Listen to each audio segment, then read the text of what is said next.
level of that particular profession. And again, Honorable Speaker, on the educational line, these tour guides are actually trained and they pay money in several colleges.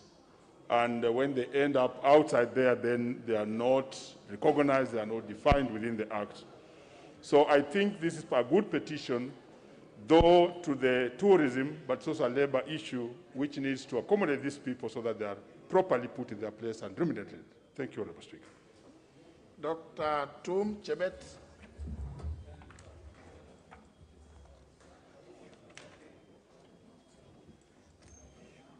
There's something wrong with your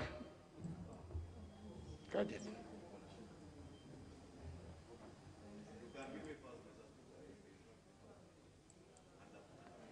Can you give her?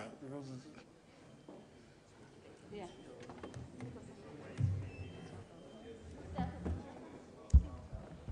Yeah, Honorable Speaker, I stand to support the tour guides in this country are doing a commendable job. They are the ones who are selling our nation. They give the right information to the people who come to our nation. And Honorable Speaker, they need to be incorporated in various ports in tourism sector. Honorable Speaker, these people also need to be considered to be given some money from sports fund. We just give out money from sports fund to different groups. So this is a group which should be considered in this nation. They are the youth, and currently, Honorable Speaker, we have youth unemployment in this nation. And when we take charge and when we take care of the tour guides, when they are represented in bodies which are legally recognized, their rights will be taken care of. Honorable Speaker, I support. Member for Wajir South. Thank you, Mr. Speaker. Mr. Speaker, I want to add my support for this petition. It is true that the tourists, come here to Kenya for the purpose of tourism, and I want to correct Honorable Sankok on saying that that is where the rubber meets the tarmac. I would rather say that's where the tire meets the tarmac. So that is more palatable to utilize that. That is on the lighter note. But it is important that we know that Kenya, 163 billion shillings was received through tourism in 2019. In 2020, it is about 37 billion. That's a huge chunk of income that this government earns. And therefore, we cannot ignore the individuals that run the show on this matter. Therefore, I do support this petition. Thank you very much, Mr. Speaker. Finally, Honorable Mzigi Mnene. Asante Bwana Spika kwa kunipatia hii fursa na mimi niweze kuchangia, na nataka kusema utalii ulikuwa nguzo ya uchumi wa Kenya na haswa kule pwani, na tumewaona mabwana wale ambao wanaongoza watalii kwa kuwaonyesha viegezo na sehemu tofauti na kazi nzuri ambayo wamekuwa wakifanya, na wale hawajatambulika kwa muda mrefu sasa. Nimefurahi sana kwa petition hii ambayo imekuja hapa, na ninaomba sana kwamba ipate kibali hapa kwa komiti ambayo itaenda kufanyia kazi, ili hata wao wapate kupata haki na tuweze kuboresha utalii hapa nchini Kenya kama vile ilivyokuwa mwanzoni. Asante Bwana Speaker. Committee petition is referred to the Committee of Sports, Culture and Tourism to deal with it as appropriate. Next order. Order number 5, papers. Leader of Majority. Leader of the Majority, Honorable Maure, Deputy Majority Whip. Mr. Speaker, on behalf of the Majority Leader, I beg to lay the following papers on the table of the House today, Thursday, August 12, 2021. the reports of the Auditor General and the financial statements in respect of the following institutions for the year ended 30th June 2019 and the certificates therein. 1, Garissa University, Nairobi Technical Training Institute, Kasarani Technical Vocational College, Technical University of Kenya, PC Kinyanjui Technical Training Institute. Thank you.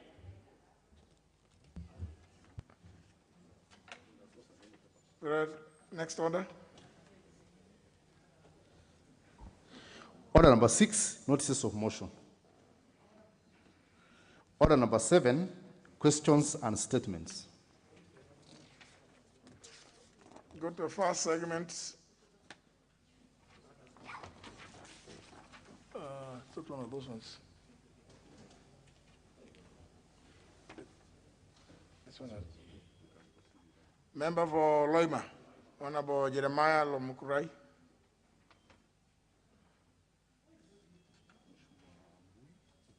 Yeah.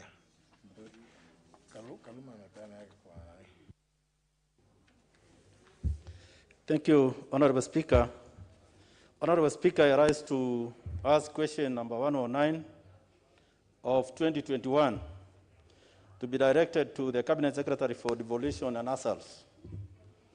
Question number 1, what measures has the ministry put in place to ensure that food and relief items are kept in stock for emergencies such as drought, famine, and other calamities in the country, particularly in Turkana County? Number 2, Honorable Speaker, when will the ministry commence distribution of food, of relief food, across the 6 sub-counties of Turkana County, which are currently experiencing acute drought, leading to loss of crops and livestock, with Loima, Turkana West, Turkana South, and Turkana East sub-counties being the most affected? Thank you, Honorable Speaker. Will be replied before the Committee on Administration and National Security. Next question is by the member for Kwale, the Honorable Suleika Hassan, who has requested for the question to be deferred, and the request is acceded to. The next question is by the member for Homa Bay Town, the Honorable Kaluma, who has requested that the question be asked on his behalf by the Honorable Odo. Thank you, Honorable Speaker. I stand to ask question 283/2021 on behalf of Honorable Peter Kaluma, MP. And the question is directed to the Teacher Service Commission. Number 1, could the Commission provide details of all teachers employed during the last recruitment exercise and explain why no applicant from Homa Bay sub-county were recruited despite being qualified?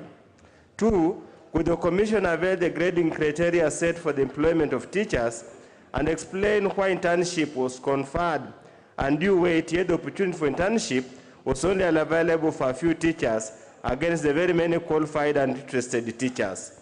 Number 3, could the Commission provide the steps taken to ensure that teachers are employed on first to graduate, first to be employed basis? Thank you, Honorable Speaker. Yes, as for a written reply, so the question will be forwarded to the Teacher Service Commission for the same. The next question is by the member for Soy, the Honorable Caleb Kosan.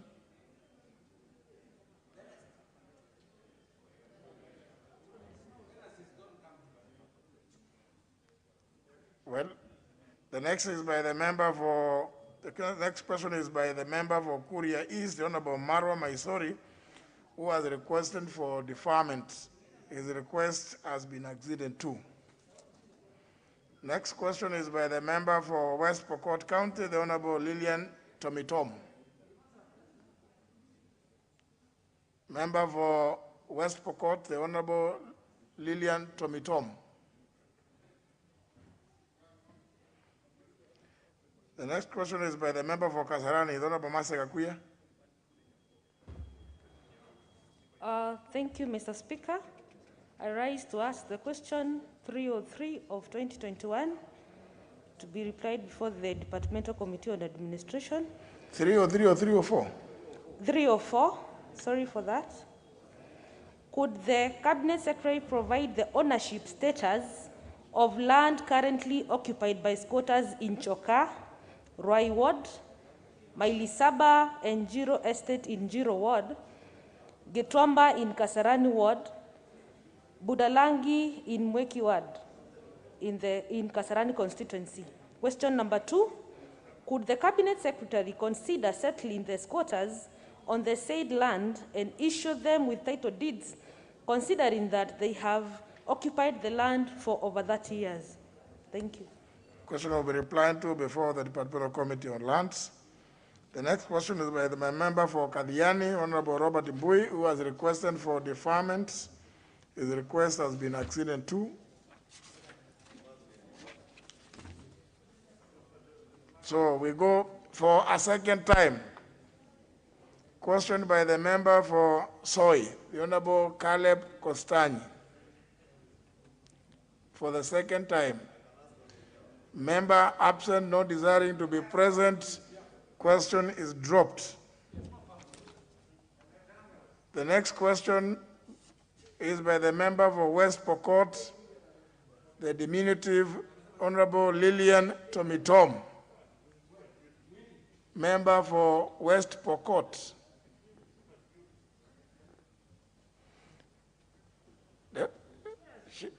Does she come? Does she attend Parliament? I haven't seen her in a long time. Huh? Why? Well, the member is absent. The member is absent. I don't defer questions unless there's a request. So the member has, I assume that from West Pokot, she is able even to read online questions, the business on the order paper. Member has not requested for deferment, therefore the question is dropped. To proceed to the next segment. Request for statements. First request is by the Honorable Udo. Thank you, Honorable Speaker. Honorable Speaker, pursuant to Provisional Standing Order 44.2c, I rise to request for a statement from the chairperson of the Departmental Committee on Administration and National Security regarding National Campaign Against Drug Abuse Authority on progress made in treatment and rehabilitation on alcohol and drug abuse in the country. Honorable Speaker, according to the African Journal of Alcohol and Drug Abuse, published on Nakada website on 2017, the use of alcohol among people aged 15 to 65 was the major contributor to the burden of substance abuse in Kenya.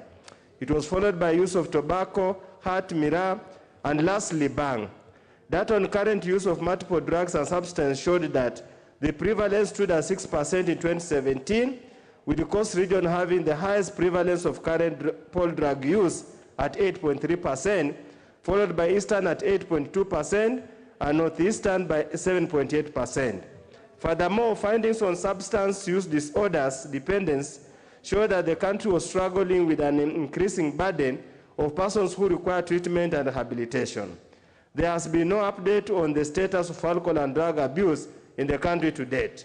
Honorable Speaker, it's against this background that I seek a statement from the chairperson, the Departmental Committee on Administration and National Security, on the following. 1, could the chairperson provide information on the progress made by Nakada with regard to alcohol and drug abuse in the country?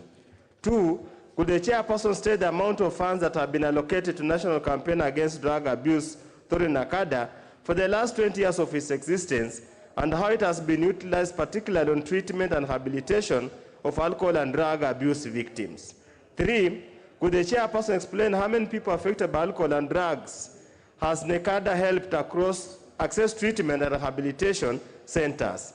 Number 4, could the chairperson clarify whether Nakada has the power to establish a treatment and rehabilitation center to be run by a multidisciplinary expert committee? I thank you, Honorable Speaker. Chair, Administration and National Security, how long do you think you could provide this information? Honorable Mwadi.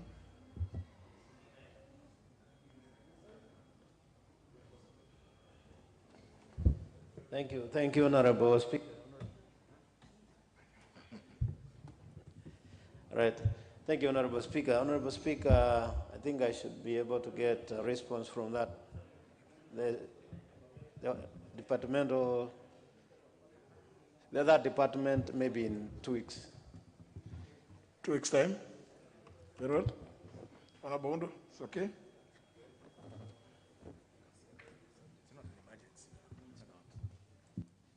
Honorable Speaker, that's in order. I hope it will be, because the menace of drug abuse is now becoming a national crisis, especially among the young people during this time of COVID pandemic and economic hardships. We need to find a solution to it as soon as yesterday. Thank you, Honorable Speaker.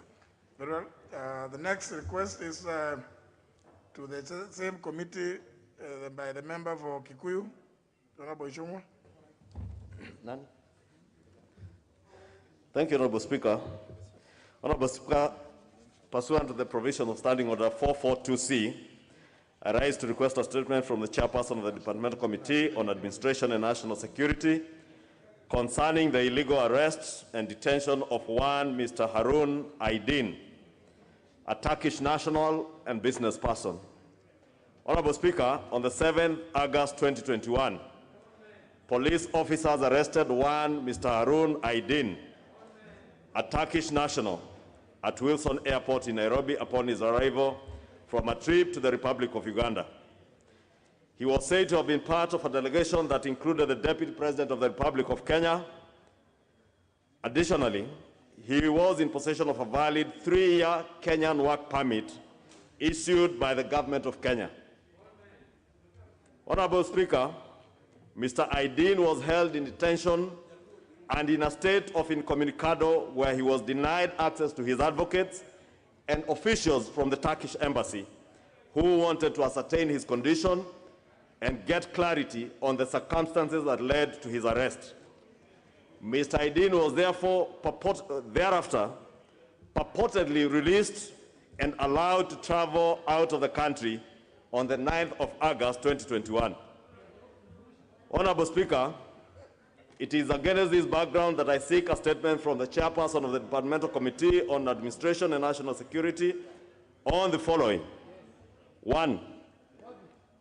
What are the circumstances that led to the arrest and detention of Mr. Harun Aydin from Saturday 7th August 2021 to Monday 9th August 2021, being held beyond the 48 hours stipulated in our laws? 2, why was he denied access to his lawyers, and more importantly, to officials from the Turkish embassy, his country of origin, during this period of his illegal arrest and detention? 3, what specific issues led to Mr. Aydin leaving the country, and was the departure voluntary or not, and why was he asked to leave? 4, why was he not charged before a court of law despite being held in detention illegally for over 48 hours in contravention of our own constitution, all international conventions, and the rule of law that governs this country? 5, what has the government done so far to reassure the Turkish government and the Turkish people, who are our first-hand trading partners, with billions of Kenya shillings trade between the two countries, especially in the textile industry, and hundreds of thousands of Kenyans employed directly and indirectly through trade between the two countries? And Honorable Speaker, may I add that more importantly, many members of parliament this year have been visiting Turkey on training, Honorable Speaker, and I'm aware, Honorable Speaker, even as we speak, there are members of parliament who could be in Turkey as we speak. And of course, other investors, Honorable Speaker, from around the world. An assurance that they will not be mistreated in Kenya as Mr. Aydin was mistreated by his illegal arrest and detention for a whole weekend, Honorable Speaker. And that, Honorable Speaker, I beg to ask the chairperson to take the matter more seriously beyond the politics that has been played with this issue. Okay, because that's what you are saying is not in the request. It is not in the written statement. No, I was only imploring on the chair. Now you will not be able to deal with that which is not in the request. So let Honorable Mwadi tell us how soon. Thank you, Honorable Speaker. Thank you, Honorable Speaker. Honorable Speaker, I may not be able to deal with the issues of MPs visiting Turkey, and that has been happening, not only Turkey, but many other countries where they go for training. And I don't think we need to connect that with what you're asking. But I want to confirm that I have heard you. Tomorrow I'm meeting with the CS. I'll bring it to his attention. And inside 2 weeks, Honorable Speaker, I'll be able to bring that response.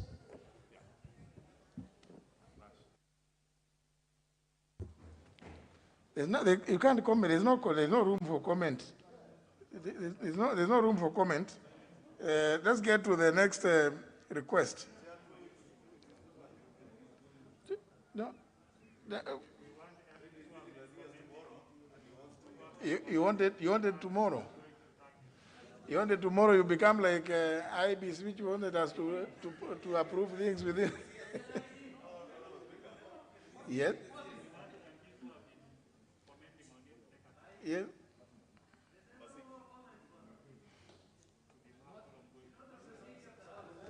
You'll be given it. Honorable Speaker, you know the ranking member for Garissa Township was interrupting you. Probably did not hear what the Honorable Mwadi said, because first he responded to the issue of MPs visiting Turkey, which was not anything that I was asking on their visit. Two, Honorable Speaker, he asserted that he's meeting the CS tomorrow, and he would give a response in 2 weeks, Honorable Speaker. And aware, Honorable Speaker, that in 2 weeks, even without anticipating anything, Honorable Speaker, we might be proceeding on recess. I would implore on the chair to treat this matter, and that's what I was going to add beyond what was written on the written statement, Honorable Chair, that it is something that needs to be taken more seriously than 2 weeks. And if he's meeting the CS tomorrow, there is no reason why the CS cannot, within the stipulated periods that we give them of 7 days, be able to give the country a response, because these are issues that touch on investments and trading between countries, Honorable Speaker, and relations between countries, Honorable Speaker, and therefore it's not a matter that we should take as lightly and as a joke as Honorable Mwadi seems to be perceiving, that it's about members of parliament traveling in and out of Turkey.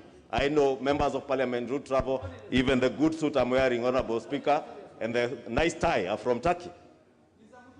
Honorable Mwadi, are you joking? 7 days should be adequate. Honorable Speaker, let me say this, that mentioning the issue of MPs together with the issue of that request was only trying to pull the MPs into that matter.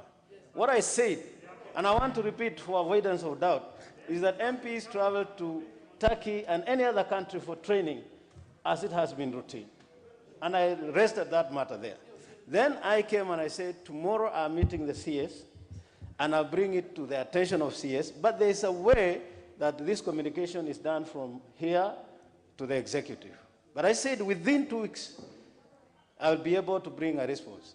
That, I think, should suffice. And there's no joke in saying within 2 weeks.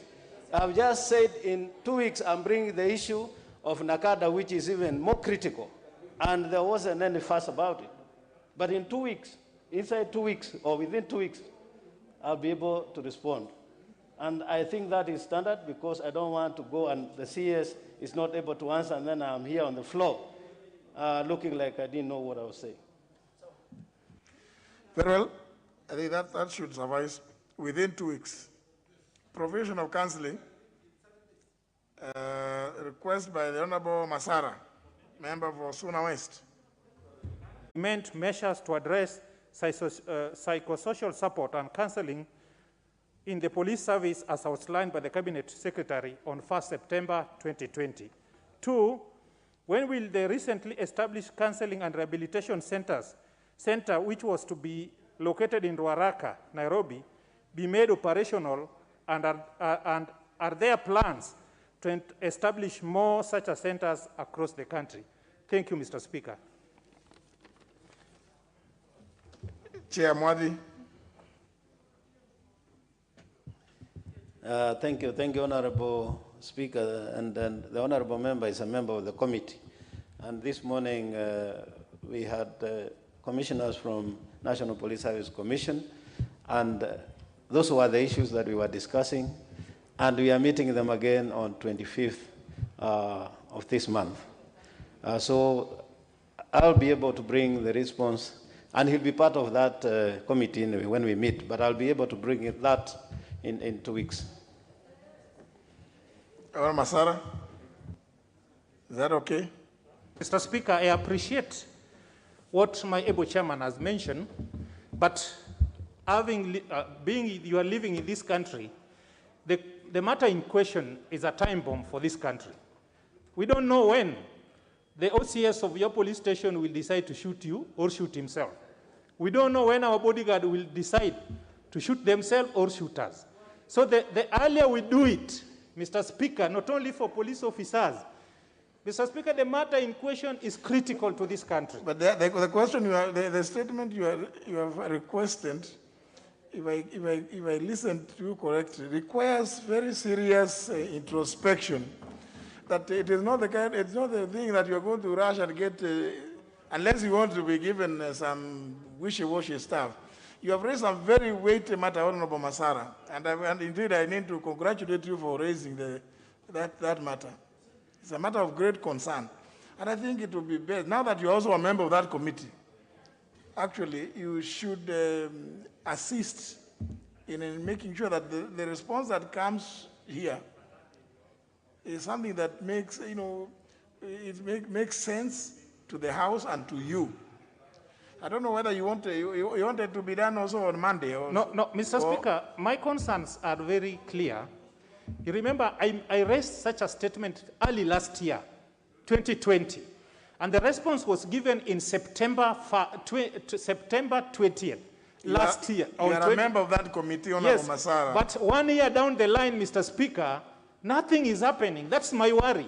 Then you must be asleep also in the committee. If you wanted the answer from the same committee. What are you doing in the committee if you cannot raise it there in the committee? Mr. Speaker, I may agree with you. Even equity doesn't help the indolent.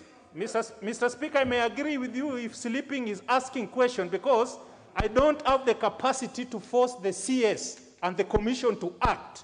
But I have the capacity to ask the question and seek for answers on behalf of this, our great nation. Mr. Speaker, if you ask my chairman, I'm a very active member of that committee. But being there does not force the CS to give me answers sufficiently, because he gave in September, but up to now, we have not seen those centers being rolled down. Mr. Speaker, I don't see if that is a crime to push for things to be done. Thank you, Mr. Speaker. I think you need to raise that elsewhere, that matter now, apparently, because it's, if it is in your committee and you sit there and the CS comes and you know, Honorable Mwadhi. Honorable Speaker, I share the concerns of the Honorable Member. But truth be told, this morning, we met the Chair, National Police Service Commission, plus some commissioners. He was part of the decision makers, that is the committee members, that we meet with that commission over the same issue on 25th of August, which is even less than 2 weeks. He will be in that meeting. All those issues that he has raised is what we wanted to discuss today. Only that the IG police and the DIG were not there, and we set another date so that they can come, because they are the implementers of the decision that will be made by the commission and the advice that will be given by the committee.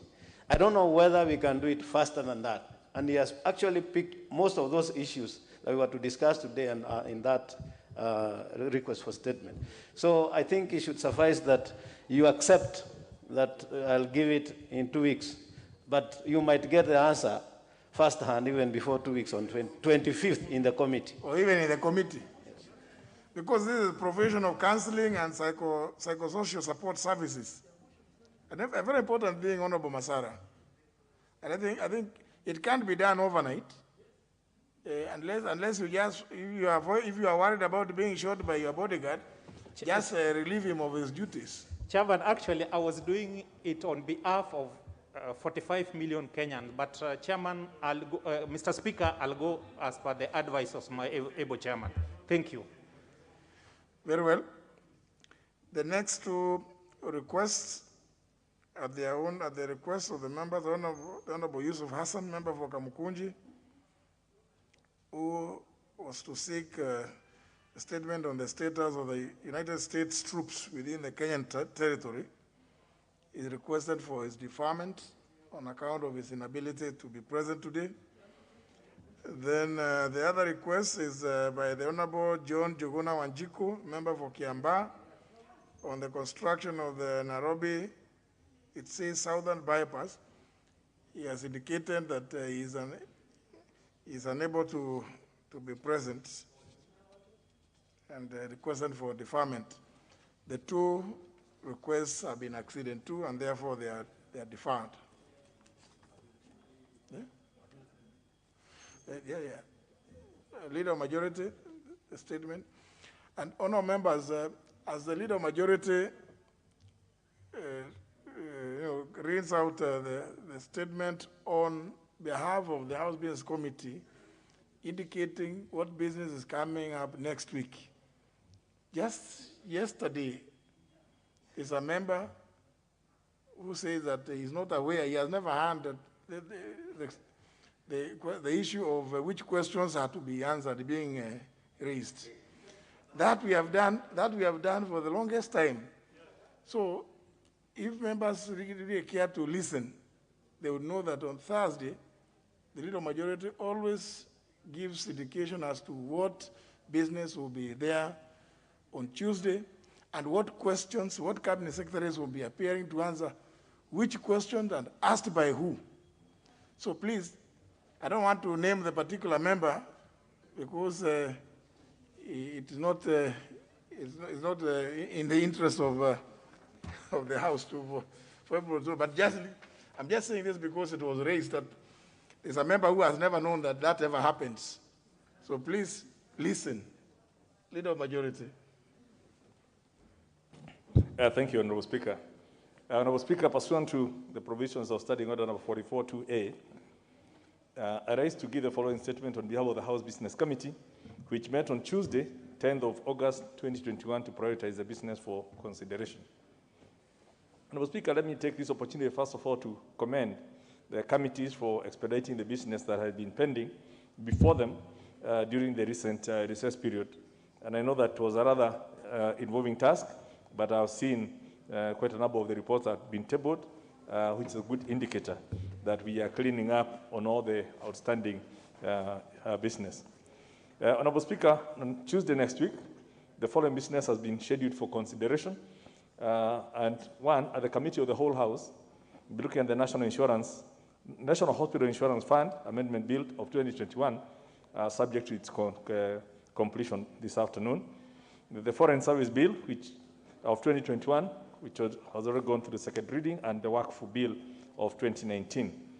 Then at the second reading, we will also be looking at the continuation of debate on the Irrigation Amendment Bill of 2021, the Health Laws Amendment Bill 2021, and the National Cohesion and Peace Building Bill, which is the Senate Bill number 35 of 2018. Honorable Speaker, in accordance with the provisions of Standing Order 42A5 and 6, I wish to convey that the Cabinet Secretary for the National Treasury and Planning is scheduled to appear before the Departmental Committee on Finance and National Planning on Thursday, the 19th of August 2021, to respond to two questions.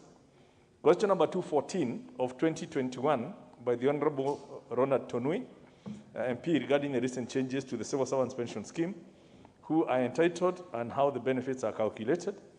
And second question, number 255 of 2021 by the Honorable David Ochieng, MP, on number of privatizations that have been conducted since the establishment of the Privatization Commission and the privatization processes of National Bank and the state-owned sugar factories. Honorable Speaker, the House Business Committee will reconvene on Tuesday, the 17th of August, 2021, to schedule the business for the rest of the week. And I wish to lay this statement on the table of the House. Yeah, Honorable Duale, what is the point of order? Speaker, nothing much. Speaker, I want to thank the Leader of Majority. Mr. Speaker, Wednesday is morning is a session for private members' bill. And Mr. Speaker, we're having a problem because some of our bills are at the bottom. And then when in the morning we come here, we are told the members who had the previous bills either are not prepared or they have no seconder. So yesterday, I was forced to hurriedly prepare myself. So, Mr. Speaker, I really want the clerk's office, to notify those of us who are ready to move their private members' bill like mine.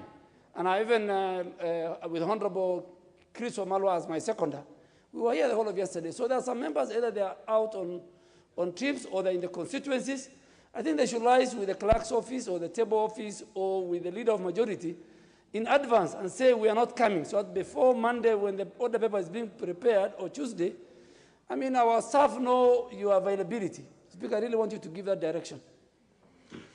Well, I think the problem is, maybe the problem is actually the members, because by I think the close of business tomorrow, the clerk's office will have given an indication of what business is coming up on Tuesday, and a tentative indicative notices of possible businesses on Wednesday, particularly private members' businesses. And indeed, among the members, the reason why we have pushed the committee so hard is to prepare the reports is so that we could give priority to private members' businesses.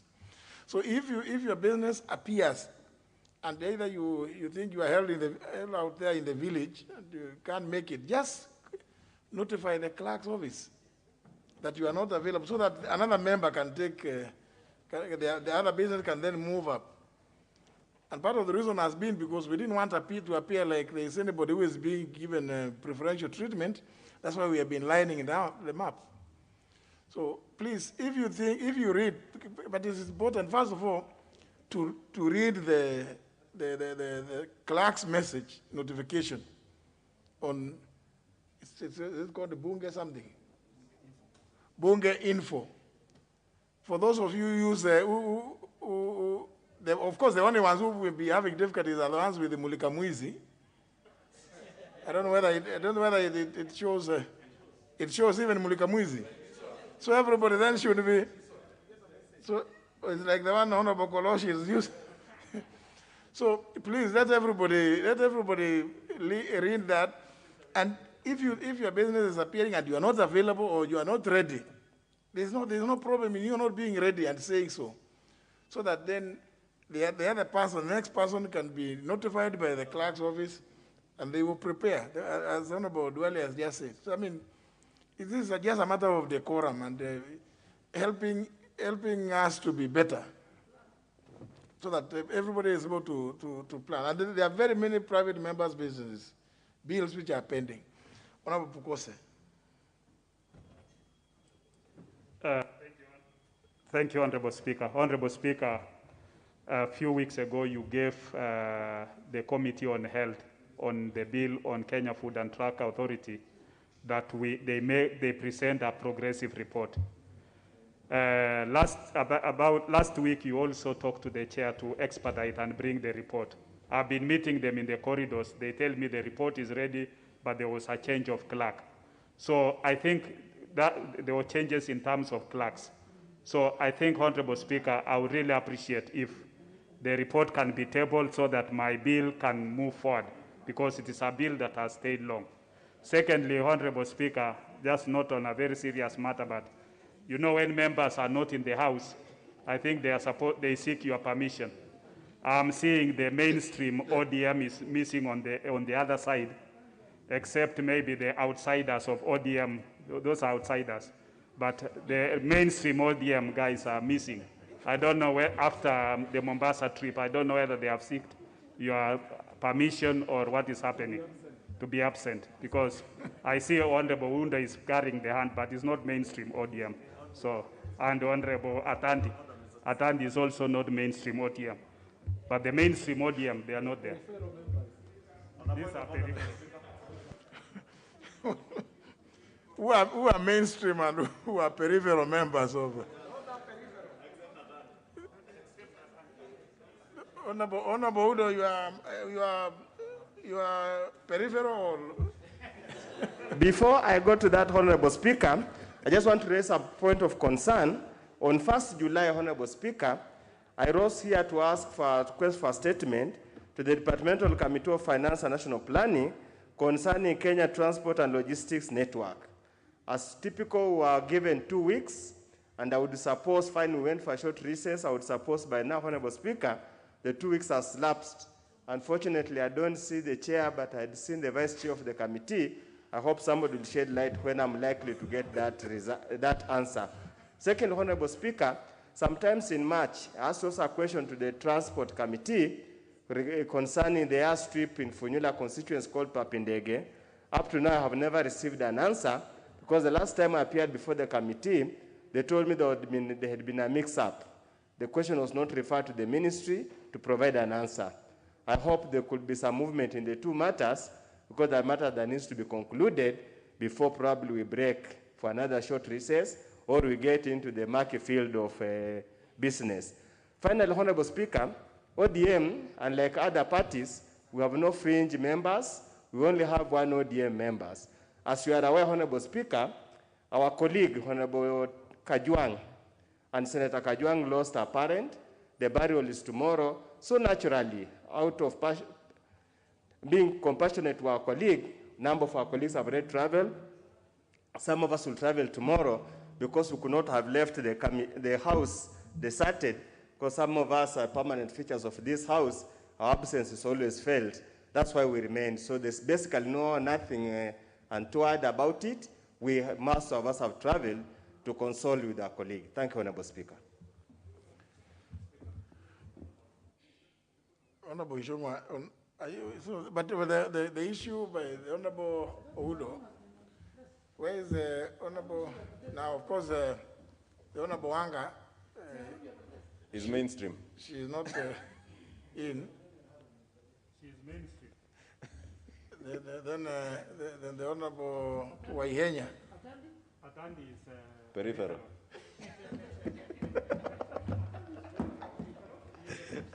It looks like there's nobody who can respond to this. Honorable Udo. Honorable Ihenya. Kindly remind me on Tuesday. I want you to raise that matter again when they are present. Okay, thank you, Honorable Speaker. Yes, Honorable Shongwa. Mike, thank you, Honorable Speaker, and it's good, Honorable Speaker, but I thought just further to what Honorable Udo is asking, I also did raise on request a statement from the chair, a chair I can see here, the Honorable Kareke, Chair for Environment, on the implementation of the Kikuyu Water and Sewer project. Honorable Chair, as Honorable Udo is saying, we are always told within 2 weeks, and I think Honorable Udo has put it very well, the customary, 2 weeks. And the Chair Environment is here, but since then, Honorable Chair, I have not been invited to the committee. They have never responded to the request for statement, Honorable Chair, and the matter that I was asking, Honorable Speaker, still persists. And as much as we may understand why our colleagues in ODM are not there, Honorable Chair, my second point of order was in relation to business, which I, in my thinking, Honorable Chair, thought was not properly before this House, today being a government day, but I was told this is a party-sponsored motion, the motion appearing as motion number 10, Honorable Speaker. And now that the mainstream ODM seems not to be in the House, and they are the mainstream minority party since after the breakup of NASA and dissolution and subsequent divorce of the NASA parties. Honorable Chair, Speaker, I wanted your guidance, Honorable Speaker, because when I also look at the substance of this motion, Honorable Speaker, it is a motion that, besides being sponsored by the minority party, Honorable Speaker, touches on budgetary matters, and aware, Honorable Speaker, that we have just finished the appropriation process. I don't know whether this motion was very well thought out, Honorable Speaker, and maybe I thought with the minority party being absent, maybe we could consider moving on to more important business to deal with bills, Honorable Speaker, like the irrigation amendment bill, Honorable Speaker, and the health laws amendment bill that are very critical, so that we don't spend time on these motions with the members not being there. And of course, raising issues that touch on budgetary matters. And of course, we have just gone through the budget process until last month, finished even with the finance bill. Honorable Speaker, we may talk a lot on the motion, Honorable Speaker, but until the issues being raised relate to COVID, Honorable Speaker. And COVID, Honorable Speaker, as much as it may go on. We are not yet there. That's why I wanted your guidance, Honorable Speaker, whether, without anticipating debate, Honorable Speaker, I was just asking for your guidance, whether now in the absence of the minority party, we would consider to drop this motion.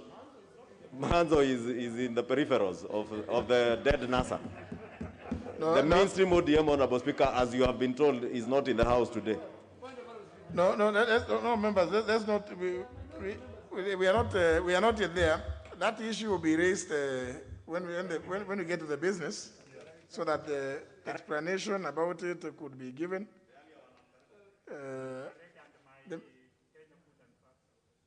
Maybe we could.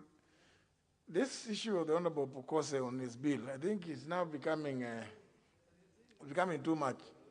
Leader majority, and the chair of health appears. I think the best thing is that when the House Business Committee sits on Tuesday, it is to prioritize this business, that bill. We'll put it in the order paper. And just to remind committees that a committee cannot sit on a bill that has been published, and as a consequence, they deny the mover the right to have it debated in the House, and the House to make a decision one way or other. So now that this appears to be, I think it's not right. It will be dealt with, Honorable Focus. We'll have it put in the order paper. The clerk to remind to House Business Committee. Honorable Kareke, maybe we could allow the Honorable Kareke to respond. Thank you, Mr. Speaker. Mr. Speaker, there's an issue which has been raised by the Honorable Kimani Chungwa on the statement he sought a while back. But, Mr. Speaker, I want to confirm that I've been in consultation with the Honorable Member around 3 weeks ago, and we decided to defer the issue because it was not available. And we have committed to engage the issue together with the one which was sought yesterday, next week on Tuesday, so that we can be able to have a very conclusive answer to the same, Mr. Speaker. I thank you. Well, Honour Members, before we move to the next order, allow me to indicate that there's a message that I need to present to the House. This being message number 6 of 2021, message from the President on the nomination of persons to the office of member of the Teacher Service Commission, in brackets TSC. Honourable members, pursuant to the Professional Standing Order 42, I wish to convey a message which was received in my office today, Thursday, 12th of August 2021, from His Excellency the President, relating to the nomination of persons for appointment to the offices of member of the Teacher Service Commission. Honourable members, the message conveys that in accordance with the provisions of Article 250, Clause 2, Paragraph B of the Constitution, and the procedure set out in Section 8 of the Teacher Service Commission Act of 2012, as read together with Sections 3 and 5 of the Public Appointments Parliamentary Approval Act of 2011, His Excellency the President, having received the report of the selection panel appointed via the Gazette Notice number 6205 of 2021, has nominated the following persons for appointment as members of the Teacher Service Commission. 1, Dr. Nicodemus Ojuma Anyang. 2, Ms. Christine K. Kahidi. 3, Ms. Sharon Jelagat Kisire. 4, Ms. Anseta G. Wafuho.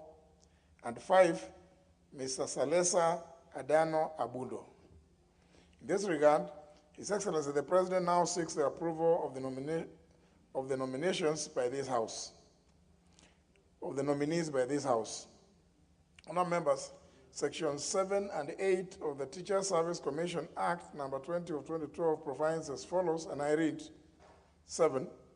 The President shall, within 7 days of receipt of the names forwarded under subsection 6, nominate 1 person and 8 others for appointment as chairperson and members of the commission, and forward the names to the National Assembly for approval. 8. The National Assembly shall within 21 days of its sitting consider each nomination received under subsection 7 and approve or reject any of them. Close the quotes. In this regard, honourable members, pursuant to the provision of Standing Order 45, I hereby refer the message, together with the report of the selection panel, as well as the curriculum vitae and other testimonials of the nominees, to the Departmental Committee on Education and Research for consideration. Honourable members, conscious of the central role of the Commission in the education sector and noting the unprecedented nature of the early learning and basic education calendar for the years 2020, 2021, and 2022, His Excellency the President has requested the National Assembly to consider the nominees on a priority basis. To this end, honourable members, noting that the House will proceed on its normal long recess from the 20th of August 2021 in accordance with its published calendar, the committee should expeditiously notify the nominees and the general public of the time and place for holding the approval hearings, and thereafter, upon conclusion of the hearings and adoption of its reports, submit the same to enable the House to consider the matter within the statutory timelines. I thank you, honourable members.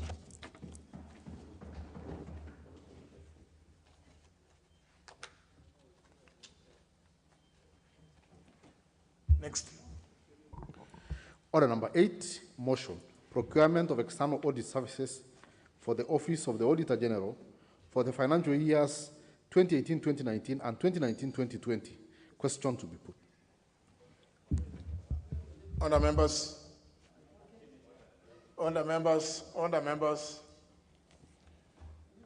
Debate on this motion was concluded yesterday, and what remained was a question to be put, which I hereby do. That this House adopts a report of the Public Accounts Committee on procurement of external audit services for the Office of the Auditor General for the financial years 2018, 2019, and 2019-2020, laid on the table of the House on Thursday, August 5th, 2021, and pursuant to provisions of Article 226, Clause 4 of the Constitution and Section 43 of the Public Audit Act No. 35 of 2015, approves the appointment of Messrs. Ronald's Limited Liability Partnership, in brackets LLP, to audit the accounts of the Office of the Auditor General for the financial years 2018-2019, 2019-2020. Will as many as of that opinion say aye? Aye. Will as many as of the contrary opinion say nay? The ayes have it. Next order. Order number 9, the National Hospital Insurance Fund Amendment Bill, National Assembly Bill number 21 of 2021, second reading.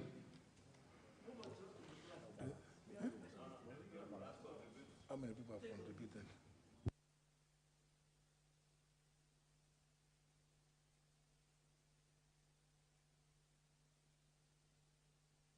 There's nobody who was on the floor, but if I look at the request, there is the Honorable Muchangi, member for Ronyeges. But thank. Very well, proceed. Thank you, Honorable Chair, Honorable Speaker, for the opportunity to contribute to this very important bill. Mr. Speaker, matters to do with health are very important matters, and I have said before in this House that a healthy nation is a wealthy nation. Mr. Speaker, one thing that stands out whenever NHIF is mentioned is its affordability. Mr. Speaker, only around 20% of Kenyans are covered with NHIF. That means over 80% of Kenyans still remain unregistered with NHIF. So the discussion about NHIF is a very important one, and I believe, Mr. Speaker, majority of Kenyans, since when the contributions were raised to 500, were completely unable to to pay the amount. So it means, Mr. Speaker, that we must make it affordable for the majority of Kenyans who cannot afford the 500 Kenya shillings, Mr. Speaker. Another thing that stands out very well concerning NHIF, Mr. Speaker, a state officer wants a salary of around 1 million Kenya shillings, pays only around 1,800 Kenya shillings for NHIF, while an ordinary citizen who doesn't have a job is required to pay 500 Kenya shillings. Looking at those figures, Mr. Speaker, there is no correlation. So I think going forward, Mr. Speaker, we have got to consider a way of ensuring that those who earn more pay more for NHIF, while those who cannot afford to pay NHIF because of lack of 500 Kenya shillings, the amount is reduced by half to maybe 250 or 300 Kenya shillings, so that we can make it affordable for all people who really want to be enlisted within NHIF. Mr. Speaker, I also support the idea of allowing the people under the social protection scheme to benefit from this NHIF. Let government pay NHIF for them, because majority of them are old people who don't earn a living, and they fall sick every now and then, and they require medical attention from time to time. That includes, Mr. Speaker, the disabled Kenyans. We have so many of them across the country. Most of them cannot earn anything. So it is very important, Mr. Speaker, if we can allow the people who live with the disabilities to benefit from a health cover that will enable them to access medical services, Mr. Speaker. So with those few remarks, Mr. Speaker, I support this amendment. Thank you. If you have contributed, and because I'm just following the names as they are. Let me just indicate, Honorable Amin, have you contributed? I want to speak. Thank you. Honorable Speaker, thank you for giving me an opportunity to articulate and to contribute on this NHIF Amendment Bill of 2021.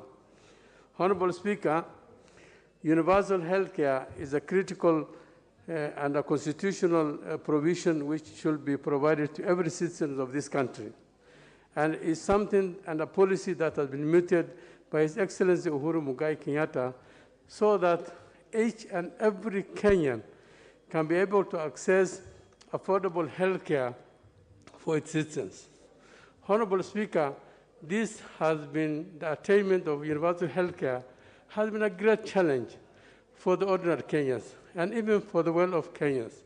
So the fact that there's a policy and a bill that is being developed with a concept to have every Kenyan covered, a health scheme covering each and every individual in this country, is a prudent and a very important conceptualization of this bill.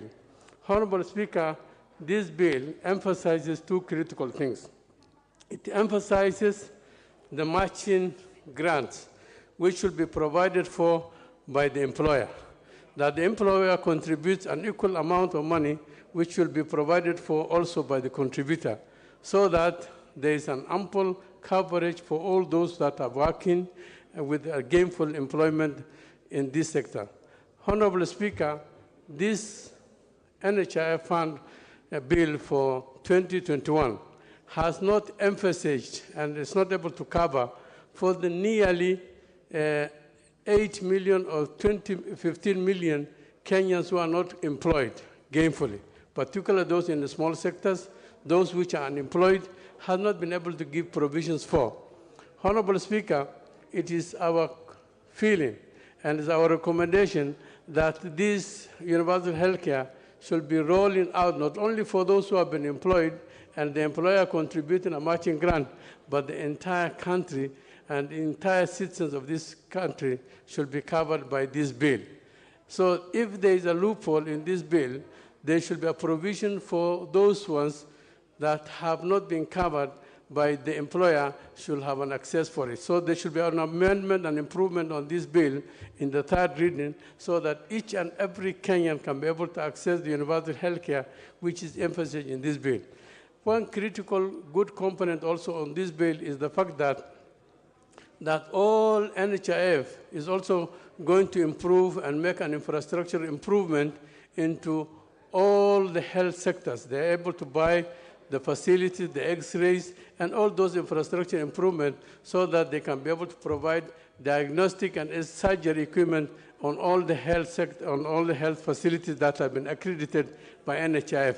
That is a critical way of ensuring that the health facilities that have been accredited by the NHIF Act through the NHIF is happening and is able to give ample and good medical care for those individuals that are able to access this facility.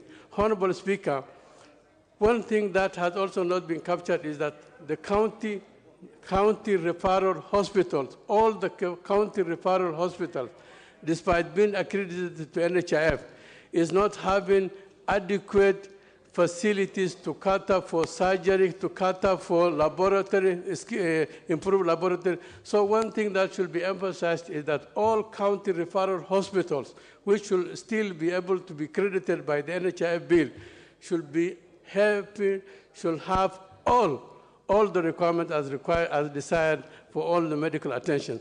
Currently, what we have is health facilities in the referral hospital in the counties, which do not have the requisite equipment. It does not have the requisite medical attention. At times, it may not even have a qualified medical practitioners to give the adequate health requirement of its citizens. So this bill should also emphasize and make sure that the county referral hospitals are adequately equipped so that they can be able to provide the intended universal health care for its citizens.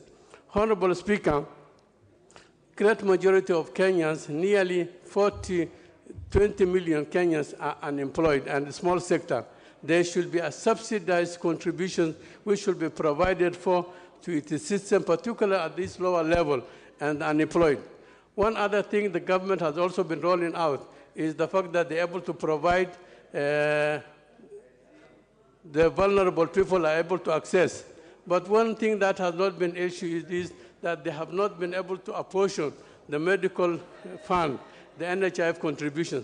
So if the government is also giving the vulnerable, the elderly, if they are giving food, a certain amount of stipend, then there should be an equal contribution for the same in terms of the health care. Because if you provide food and you still don't provide a medical health care, then it does not make any sense. It's only properly fed citizens that can be able to get a good health care for that matter. So what we're always suggesting is that those that are getting the support should also be having a medical cover for the same, and the government should be able to make a contribution for the same. Honorable Speaker, one other thing that the government has also rolled out, school children, particularly in secondary schools, to get a certain amount of NHIF. But that one does not give the same cover to the family member. So every child who is in secondary school who is getting a NHIF cover from the government should also have their families covered through this program. So I'm saying that this program, as much as it's only working for those who have been employed and the employer to make a significant contribution, it should be in totality for all citizens of this country. Thank you very much. I support the amendment. Member for Kitui West.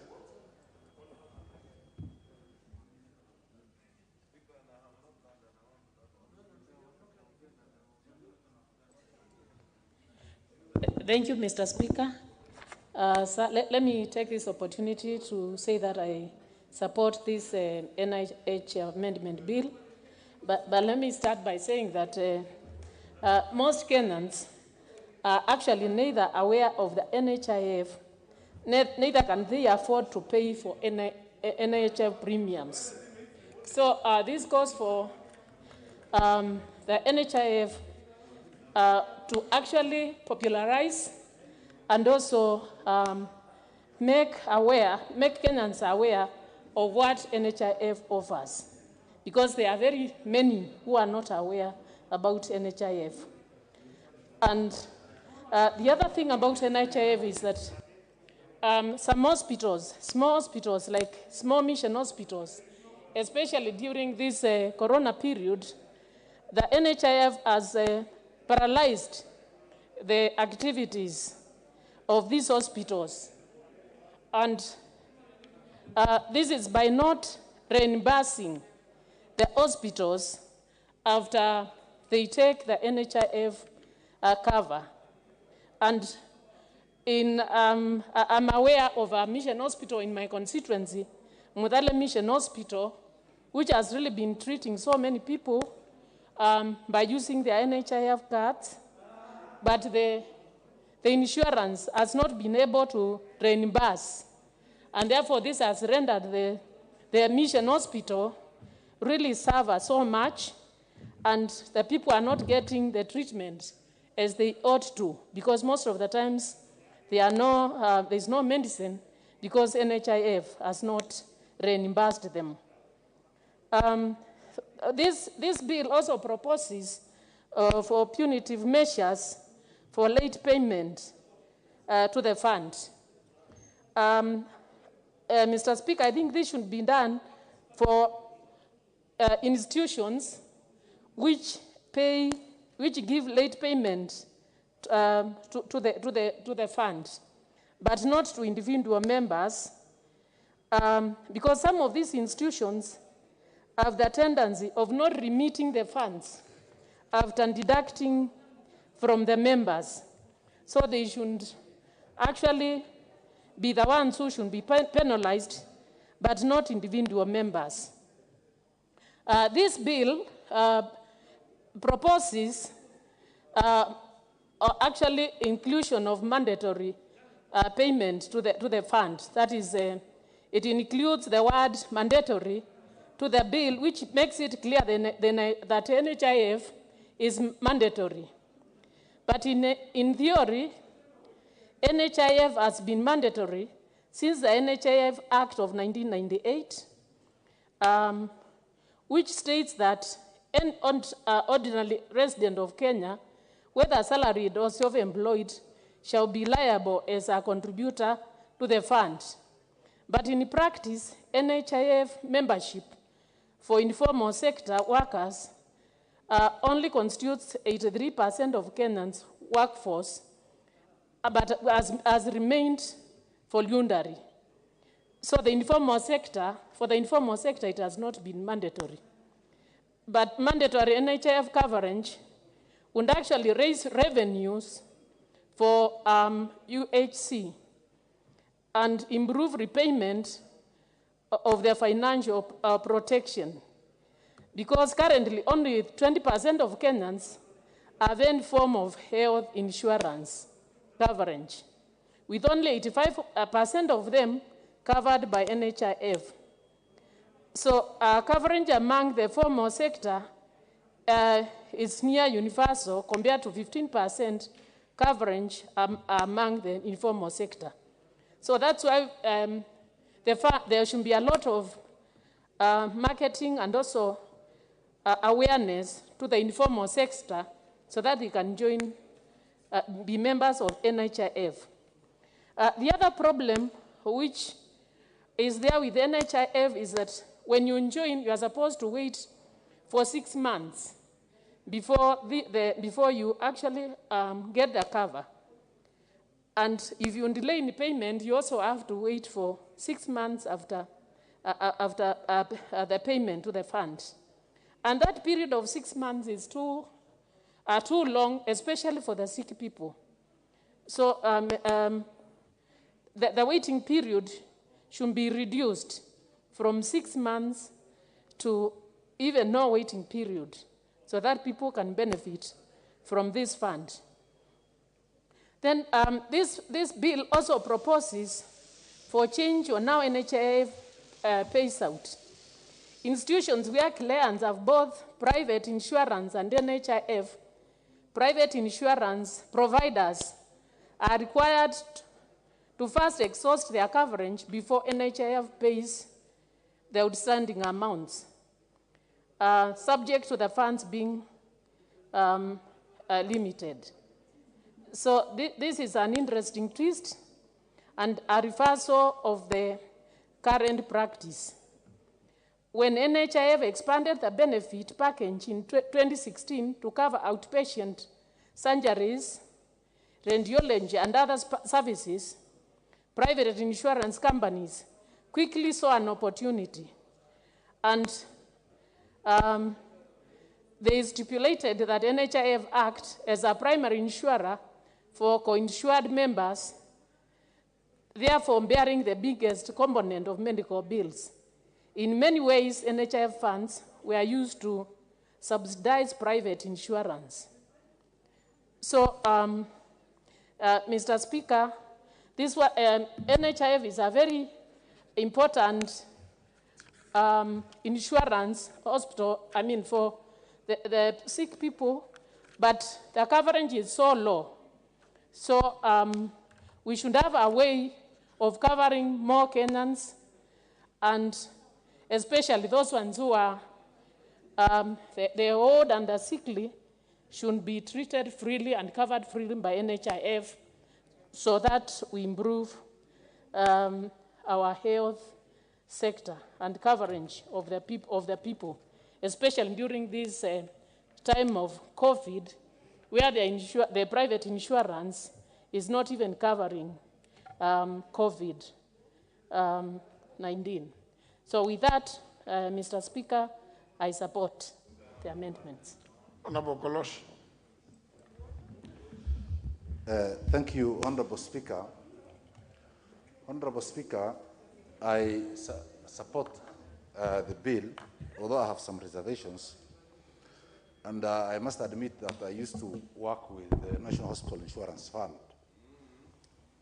Honorable Speaker, public insurance is such that the healthy should pay for the sick, and of course the rich should pay for the poor. That is how insurance is, some of the principles of insurance. So the fact that contributions are not necessarily uniform and are pegged on the ability to pay by the individual is very important for us to consider. Number two, Honorable Speaker, the elements of corruption in terms of facilities and hospitals working with corrupt individuals within the National Hospital Insurance Fund is increasingly becoming an issue on the basis of course, resources at the fund. Honorable Speaker, when hospitals are accredited by the NHIF, hospitals tend to misuse that opportunity by giving opportunities to people who are not supposed to be beneficiaries, in the sense that cards are used by relatives and friends of people who should be the holders and the people who paid for it. So we must seal such loopholes. And the issue of giving the NHIF board serious powers to determine the beneficiaries is also we must set checks and balances for the boards, for the hospital board, so that they don't get away with some of the punitive measures like penalties on late contributors, people with this COVID and situation, the economic situation in the country. The self-employed, the people who are called self-employed and who pay on their own and contribute have difficulties at this moment in time because of the situation in the economy. They cannot contribute. So these penalties must be waived in the case that one is sick, is in hospital for a long time, he can't pay, or they can't find an employment or a source of income. These measures should be, of course, checked highly. The right beneficiaries, because you see, when an insurer benefits someone who doesn't pay for, the thing that is becoming very common is that the beneficiary should be the one paying for the services. Secondly, if the situations in the public hospitals are the way they are today, then it is useless to collect such revenues and even expect universal health care. Before we talk about the insurance, we must talk about the services provided at the public hospitals. Because what is it that our county referral hospitals can offer to patients covered by the NHIF or otherwise that are needed today? They don't have the X-ray machines, they don't have the, of course, the machine and capacity required. And of course, they are the ones that are available in most of the areas and counties where we come from. Of course, there are small private health providers that are coming up. But the public hospitals, where at the sub-county level or the county referral hospitals, are in a very dire need. So even when you say we are going to insure and provide services in hospitals that have nothing, then it means it is just beating the purpose. It's not meeting the purpose. Because I worked there and I know how the individuals at the board can be, this issue of giving sweeping powers to the National Hospital Insurance Fund Board is going to have it's going to be counterproductive. These individuals must be checked. We know the corruption history. Of course, we know the 30 million spent in a day on some women meeting here when the Honorable Charity Ngilu was the minister. And of course, we also know when the CEO was fired, because in 1 year, we saved 3 billion as surplus. And when government and the people with influence wanted to eat that money and he resisted, the next morning he found himself on the streets. So it is important that we seal all the loopholes, especially whether government control and individuals who are nominated by the executive. Because, Honorable Speaker, before I became a member of parliament, I thought members of parliament can do a lot, and of course, when I see situations not going the right way, I was wondering what our MPs are doing. When I came here and I have learned that most of the MPs run about, follow the executive and are not here to represent, seriously, I have found out interests and individual interests overtake the national interest. And people here might not, although elected to represent the people, of course, have a lot of other interests. So, Honorable Speaker, I support and I urge that we do changes on the powers, serious powers given to the board. The Honorable Kolosh, your contribution seems to have attracted the ire of the member for Kikuyu. Let us hear his point of order. Chair, sorry, Honorable Speaker, I'm rising on a point of order in relation to what the Honorable Kolosh has said, that before he became a member of parliament, he would wonder. But since becoming a member of parliament, he has since discovered that there are members of parliament in this house who represent other interests other than the people they represent, and who follow orders from the executive. Maybe it is only be beneficial to Kenyans to name those particular members who represent other interests other than those people who have elected them, or those who are directed by the executive. Because, Honorable Speaker, I am seated here, and if the people of Kikuyu heard that I am following orders from the executive, especially this executive, Honorable Speaker, I may not be re-elected next year, Honorable Speaker, because they expect me to be here to represent them. Therefore, it would rather be unfair for the Honorable Kolosh to say generally that there are many members of parliament. He should either substantiate or withdraw that statement, Honorable Speaker. The honorable member for Kikuyu is absolutely right. The Honorable Kolosh. Thank you, Honorable Speaker. Just hold on. You cannot issue a sweeping statement alleging that members in this House do not represent the constituencies that they were elected to represent. So you may have to substantiate. You will have to substantiate or withdraw. Give him the mic. As a way of substantiating the same. The honorable member for Kikuyu knows that after the elections of 2017, it is not the members of the budget committee that elected him as the chair. Neither it's not the members of the budget committee that removed him as a chair. So this is where the controls of the executives are coming. And he knows where I'm referring to. Thank you, Honorable Speaker. The Honorable Kolosh. But anyway, Honorable members, I wish to give this opportunity to the member for Juja. The member for Juja, the Honorable Koimburi George. I think this will be your maiden speech, your maiden opportunity to make a contribution. Contribution. Yes, so you will make your contribution and you will not be interrupted as you make your contribution. Proceed. Thank you, Honorable Speaker. Let me take this opportunity to support this bill. It's a very important bill to our country, a healthy bill. Honorable Speaker, I know in our country we have those old people and also the people living with a disability. And these 500 shillings for NHIF card is very expensive for them. They cannot able to pay these 500 per month.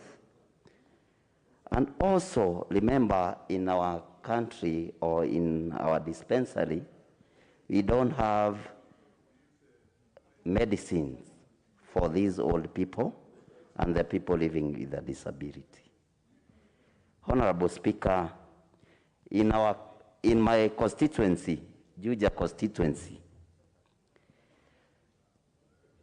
our dispensary, like Gashororo dispensary, like Kwamundia, also early dispensary, we don't have medicines, and also we don't have nurse to serve those people. Honorable Speaker, I would urge the government, if possible, as we know, all of us, the health is already devolved according to the Constitution. And in our government, in our county government, Kiambu County, they don't give us those services in our hospitals and in our dispensaries. Honorable Speaker, I would urge this government to make sure that the county government that we have in our country are doing their work. Failures to that,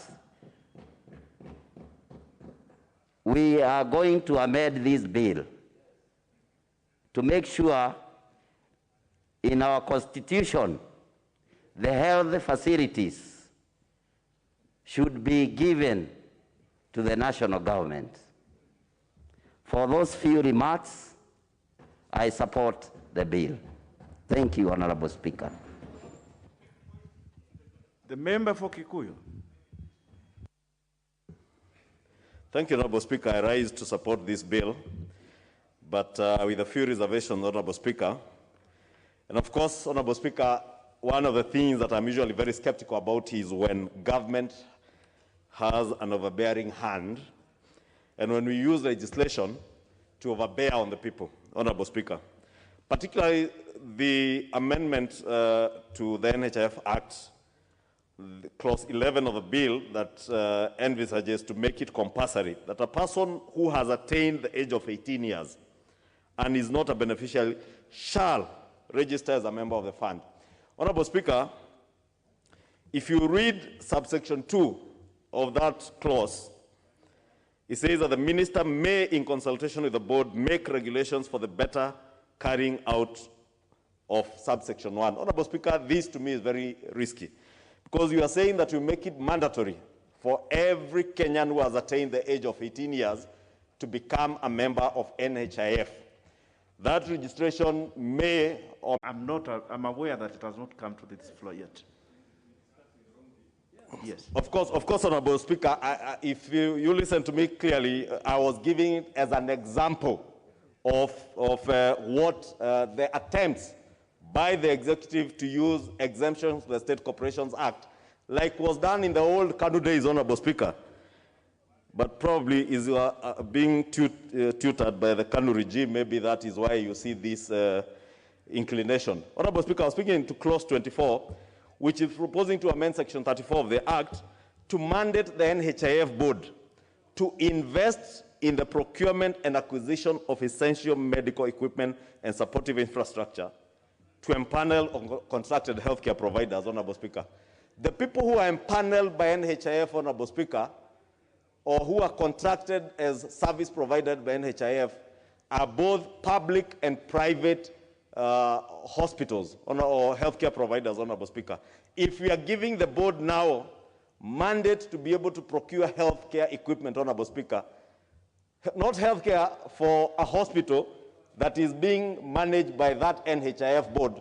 And you remember, Honorable Speaker, some time back, the NHIF board was involved in some scandal of land that was where they were to build a NHIF referral hospital in Karen, which today, Honorable Speaker, despite spending billions, has never been built. But consultants walked away with billions of shillings, Honorable Speaker. And therefore very skeptical when you now tell me that NHIF that could not invest in a referral hospital, Honorable Speaker, a referral hospital that an institution like Kenyatta University was able to invest in and build a referral hospital in less than, in a period of about 3 to 4 years, a referral hospital that has been very critical now during this COVID time to help ease the congestion in Kenyatta and many of our private other hospitals, and a very good hospital, Honorable Speaker. But NHIF had that dream over 10, 15 years ago. It has never come to fruition, Honorable Speaker. It is this same NHIF, Honorable Speaker, that you're now mandating to now procure healthcare equipment.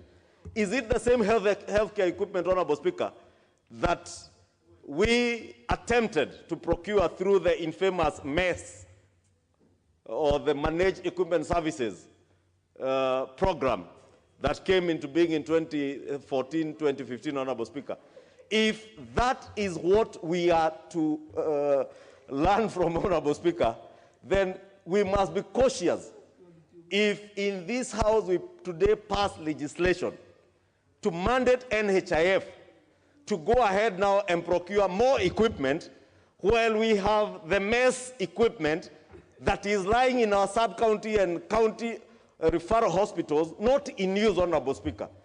And we are paying billions, forcing our county government to pay billions every year to providers of this least equipment, Honorable Speaker, and equipment that is not helping the people. And now we want to use NHIF to squander more public resources by probably getting the same tenderpreneurs who are involved in the MES program, Honorable Speaker, to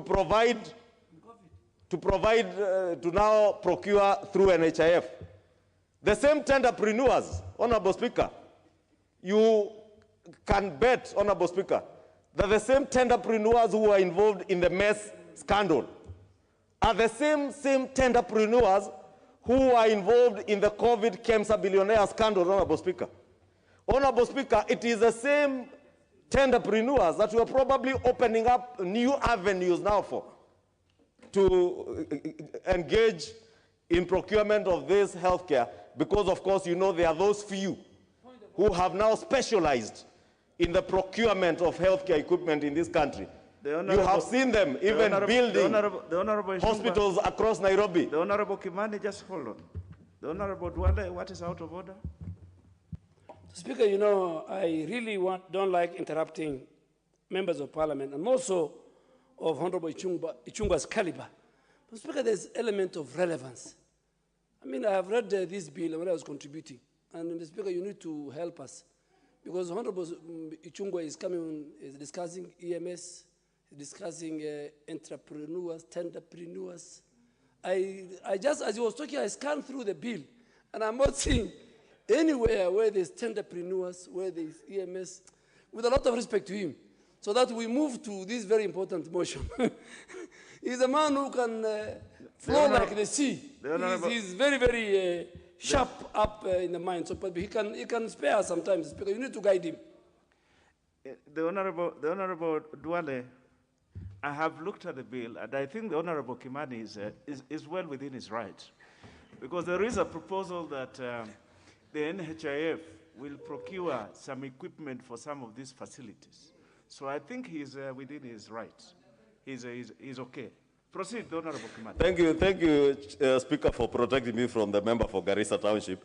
You know, probably he runs a hospital in Garissa or somewhere, and I'm not saying he's one of the entrepreneurs. I know him. He was not involved either in the mess or the KEMSA COVID billionaire scandal. But I was speaking to those who were involved and who, Honorable Speaker, because we are also in a state where state capture, Honorable Speaker, is so real, I must be cautious as a member of parliament that when I see attempts to give such powers to the NHIF board, Honorable Speaker, I must treat it with caution, Honorable Speaker. And when we come to the third reading, I will be doing the necessary, Honorable Speaker, in relation to at least those two aspects, one as envisaged by Clause 11 and Clause 24. However, Honorable Speaker, it is not all dark for this bill, Honorable Speaker, because there are very good aspects of this bill that I support. Top among those issues are issues I think Honorable Kolosha has touched on the question of being able to identify the member who is a registered member of NHIF. And the use of biometrics, Honorable Speaker, is one progressive way moving away from the cards and the stamps, the manual things that NHIF has done over the years, and that indeed is quite encouraging. However, Honorable Speaker, it is also important to graduate how we contribute our contributions to NHIF. It is not fair, Honorable Speaker, that we punish a young 18-year-old student who has just graduated from high school, or a young hustler who is hustling, and make it compulsory for them to contribute 300 shillings, while myself as a member of parliament, I think I pay about 1,700 shillings, Honorable Speaker. But the kind of money that I am earning as a member of parliament, Honorable Speaker, it would be possible if we graduated our contributions in such a manner that that young hustler who is unemployed, that young hustler, instead of making it compulsory for him to contribute, we should be able to graduate our contributions to an extent that anybody who is earning maybe 50,000 shillings can contribute 1,000 shillings. Someone like a member of parliament who has a good salary of above 500,000 shillings should be able to contribute up to 30,000, 40,000 shillings, and therefore be able to cushion millions of other Kenyans who are not able to contribute. Honorable Speaker, again, as we come to the third reading, I will be looking at how we can bring amendments, Honorable Speaker, that will reflect a graduated sort of contribution, Honorable Speaker. But let me say, Honorable Speaker, it is a good bill, and I support it, with the reservations of the few issues I've pointed out, especially the question of state capture and using our state corporations to enrich the few who hold power, and using legislation to create avenues for them to continue looting and impoverishing our people, so that... The Honorable Danita Gatti.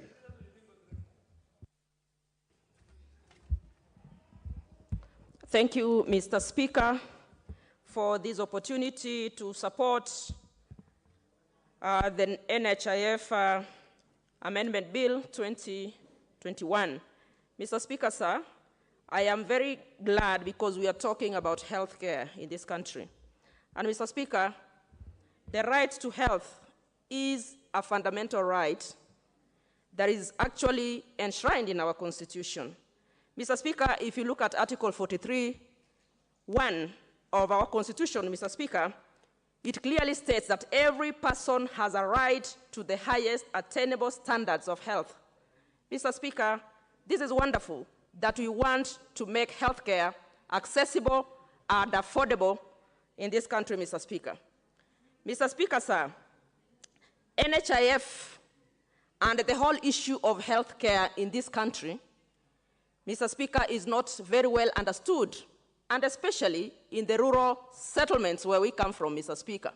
And Mr. Speaker, NHIF as a body must make it mandatory or its responsibility to educate Kenyans about this whole issue of healthcare. If you go to rural areas, Mr. Speaker, so many of our people who live in rural areas are not aware of NHIF and what it does. And even if they know, the few who know, Mr. Speaker, especially where I come from, Mr. Speaker, accessibility is a problem. Mr. Speaker, healthcare in this country is expensive, and I'm happy, Mr. Speaker, because this bill is seeking to actually make sure that healthcare can be reached. It is seeking to enhance coverage, Mr. Speaker, of so many Kenyans, Mr. Speaker, to access healthcare. But, Mr. Speaker, if you look at people who access health in this country, are majorly, Mr. Speaker, those who are employed, like members of parliament, like ourselves, and people who are in formal employment, Mr. Speaker. Look at the poor, vulnerable, elderly people and persons with disabilities. In fact, Mr. Speaker, this bill should be talking about making healthcare free for persons with disabilities in this country. Mr. Speaker, sir, if you look at the elderly and persons with disabilities and their access to healthcare, Mr. Speaker, we cannot just be talking about healthcare in terms of going into a hospital and getting your drugs and getting into a pharmacy and going home, Mr. Speaker. Persons with disabilities, Mr. Speaker, and their accessibility to healthcare is wanting in this country. And, Mr. Speaker, I am glad because this bill is seeking to look at vulnerable persons. Mr. Speaker, I represent vulnerable persons, and especially persons with disabilities. And, Mr. Speaker, when this bill talks about vulnerable persons, including those who require special care, support, protection, including persons with disabilities. Mr. Speaker, this is good. But, Mr. Speaker, if you look, we need to expand. Mr. Speaker, this bill must expand what it means for health care for persons with disabilities in this country. Mr. Speaker, a person with disability does not only just go there for drugs and anything. Mr. Speaker, this bill must look at persons with disabilities in terms of their assistive devices. Mr. Speaker, I do not know whether members in this House understand what it means to access health as a person with disability in this country. Mr. Speaker, it is expensive. It is not just about drugs. It is about the wheelchair. It is about it is about the white cane. It is about, Mr. Speaker, the diapers, for example, for those with incontinence. It is about everything that a person with disability needs, Mr. Speaker, that must be in this bill. To make sure, Mr. Speaker, that when you're talking about health care for persons with disabilities, it is not just about malaria queen and Panadols. It is about what makes it possible for a person with disability to, because, Mr. Speaker, most of the assistive devices in this country must be classified in terms of, things like drugs. If you say that a person with disability who goes to hospital cannot access a wheelchair, for example, or diapers, for example, or catheters, for example, or, Mr. Speaker, sir, NHIF must pronounce itself very clear on what it means health care for persons with disabilities in this country. Mr. Speaker, maybe you do not have a person who lives with a disability in your homestead, but you must understand what it is. And we cannot just say health care for vulnerable persons, including persons with disabilities. Members of parliament who have persons with disabilities in their constituencies must make it easier to understand what it is that a person with disability needs when it comes to health care in this country. And we cannot just be clumping things and saying, oh, vulnerable people, or vulnerable persons, including persons with disabilities. Mr. Speaker, those are the issues. And NHIF as a body must do more, Mr. Speaker, to create awareness and to ensure that the vulnerable people that it refers to here, including those with disabilities, Mr. Speaker, are covered. It must just expand. Mr. Speaker, if we go to our rural areas, you will realize that during the COVID-19, Mr. Speaker, you saw the vulnerabilities that we have as a country. Mr. Speaker, sir, our people could not access anything. And, Mr. Speaker, sir, if this bill is genuine, Mr. Speaker, as it purports to be genuine, it must actually not talk about putting everybody together in terms of making compulsory, contributions compulsory. That for you that you must be put into NHIF to make sure that the membership is compulsory. What about those graduates, Mr. Speaker? What about the jobless people, Mr. Speaker, who require healthcare and they do not have employment the way we have employment, Mr. Speaker, in this country? So, Mr. Speaker, sir, I want to say that when the state seeks to make NHIF membership compulsory by contributing, ensuring that every past adult Kenyan who is 18 and contributes 500 shillings becomes a member, what about those ones who do not have that money? And those include those persons with disabilities and the elderly in this country. Mr. Speaker, sir, NHIF must pronounce itself.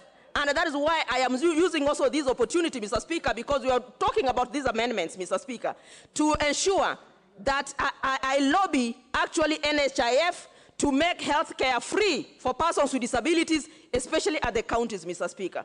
We have a lot to talk about, Mr. Speaker, when it comes to healthcare, and especially for the elderly and persons with disabilities. It is a good bill, Mr. Speaker, because it seeks to expand and to ensure that Kenya actually covers many people, especially those who are otherwise not covered, Mr. Speaker.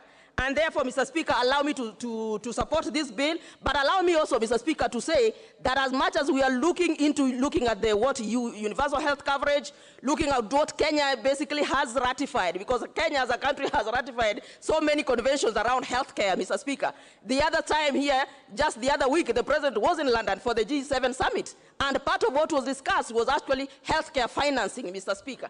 So therefore, Mr. Speaker, we must also ensure that even within our own counties, Mr. Speaker, our people are able to access their health care from their village to their counties, and ensuring, Mr. Speaker, that health care really has that financing that is there.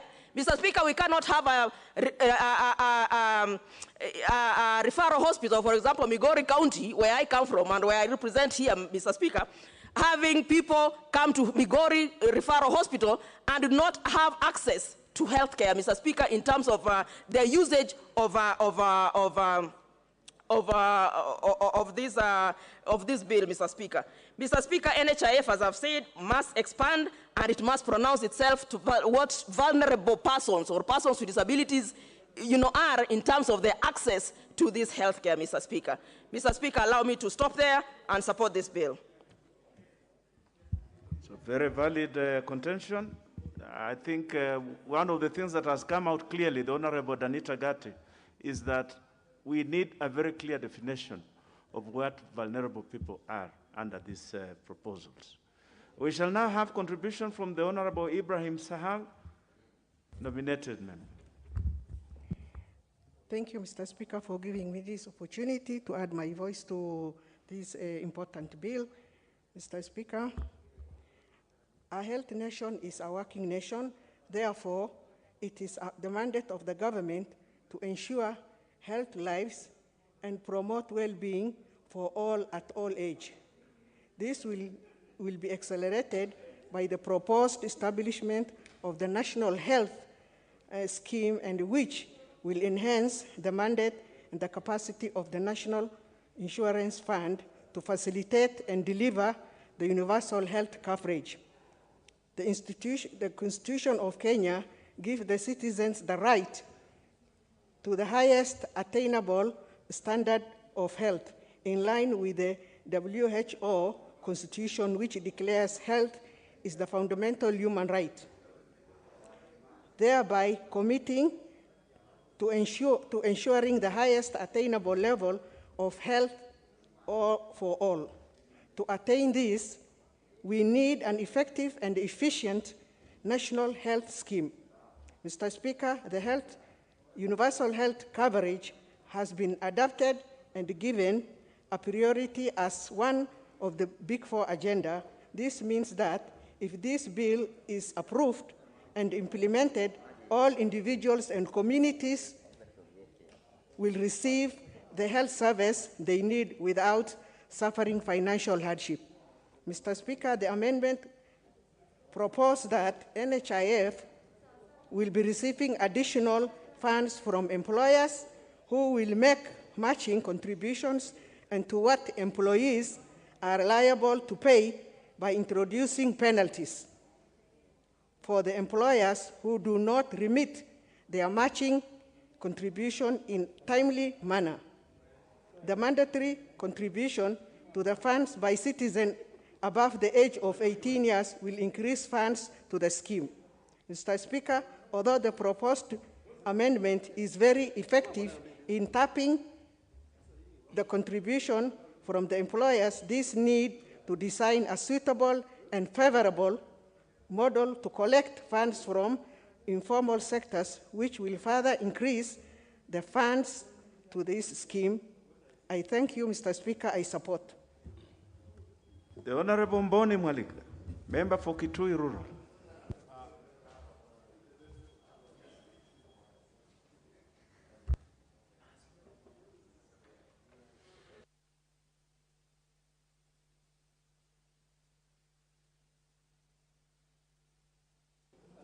Thank you, Mr. Speaker, for giving me this opportunity to add my voice to this bill. On onset, I want to say that I support the bill because any country to develop, you need a healthy population. Because population and the people provide labor, and labor is a factor of production. The more people are healthy, the higher the productivity and therefore economic growth. And as a country, we need to think about how do we provide universal health care so that everybody can go to any hospital and get health care. Health care in this country has become very expensive. There are very few people who can really afford good health care. And especially this time of COVID, I'll tell you every day, every week in our rural areas, we are barring people because they cannot access good health care. The 500 shillings which have NHIF charges, to me is a bit very high, and especially to the rural poor and also the urban poor. The disabled and the vulnerable groups cannot really be able to afford this kind of charges. And therefore, there is need to review these charges and charge differently to different categories so that at least people can be able to afford. Because maybe the rich can pay slightly more and the poor can slightly pay less. The 6 months which is given when you do your first payment, to me is a very, very long period. Imagine somebody who is sick and you are telling the person to pay, start contributing, and then he waits for 6 months before starts accessing services from NHIF. I think this period needs to be reviewed to probably 3 months or even lower so that at least people can be able to access health care. Mr. Chair, it's important to note that health is default function, but it's also important to note that health system in the counties has failed completely. They have failed completely. In fact, you go to health centers, there is no even medicine. On Sunday, I went to my nearest health center, and people are buying dressing materials for their wounds. I mean, it's quite wanting.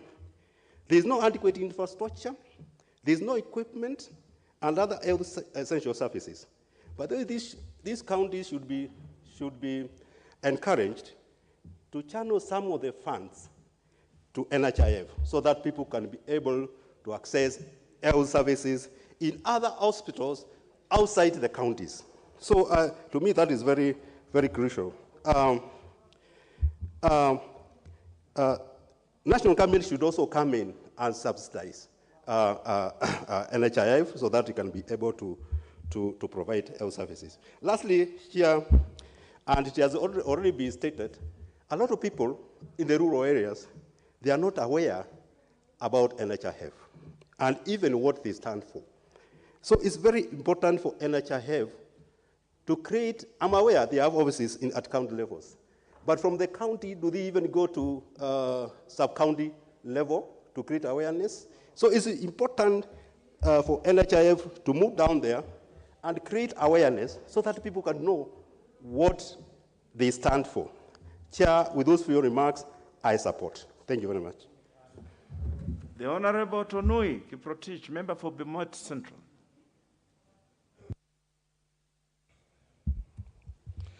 Thank you, Mr. Speaker, for this opportunity to also make my contribution on this very, very important bill.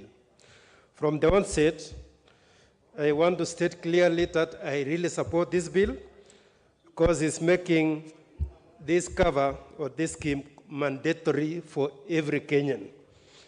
Health is a very important issue which we cannot afford to gamble with, and we must ensure everyone in this country is covered through an health scheme.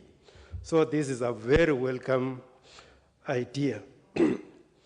Although it's mandatory, I think it needs to be clarified that it's mandatory in the sense of registration, but in terms of contribution, that may depend on the ability of every Kenyan to pay for it. I know in this bill, the power to make regulation on this idea of being mandatory has been given to the Cabinet Secretary to make. And I believe those regulations should put into consideration the ability of Kenyans to pay for this cover. And I believe also the private insurance companies will not be allowed to take advantage of this national health scheme. Currently under NHIF, whenever a patient goes to an hospital, the insurance companies first claim NHIF before they add anything on top. So they tend to make lots of profits from this. They really take advantage of it. They should co-share with this private scheme when meeting the costs of healthcare in this country. The issue of fraudulent claims must also be addressed clearly so that this cover will not be too expensive simply because of unnecessary charges or stealing and such. I believe opportunists will not be allowed to take advantage of this scheme, the way we have seen in NHIF currently. And I'm also happy that employees are being exempted from any additional charges by this scheme. The people being brought on board are only the employers. Employers must play a certain role in taking care of the health of the employees. So I believe this is welcome, that the employers must chip in so that they have healthy employees who can be more productive when they are serving them. That one I truly support. On the issue of proportionate contribution to this scheme, that one must be considered. I heard somebody talking of hustlers should not be overcharged. That figure of 500 is too high. That figure should be proportionate to the income of a person. If someone is earning $1 million, let it have it at a certain percentage. If it is 1%, 1% of that 1 million. If someone is having an income of 10,000 a month, let it be 1% of that 10,000. So that those who are earning low wages or low salaries cannot be overcharged. So there should be the idea of proportionate contribution based on the salaries of the employee. That one must be considered. I know, just like NHIF, this scheme will be oversighted by the Ministry of Health. And I hope the looting which has been happening and being supervised by Ministry of Health in KEMSA, in even the imported containers and such, will not be transferred into this scheme. The issues of fraud should be well taken care of or well articulated in this bill so that we have all the money being used to serve the Kenyans when they go to the hospitals. I have heard many saying that devolution has failed in this country. I don't agree with those ones who are saying devolution has really failed. Devolving health has really failed in this country. What has happened is sabotage of devolution. When majorly hospitals up to level 5 are in counties, people are majorly being served by county facilities, the funds, most of the funds remain with the national government, with the Ministry of Health. How will those people in the counties be effective when we are retaining all the funds at the national level? I think we are really doing lots of disservice to our people by retaining money at the national government, at the Ministry of Health, having nearly 100 billion when they are only managing about 4 hospitals.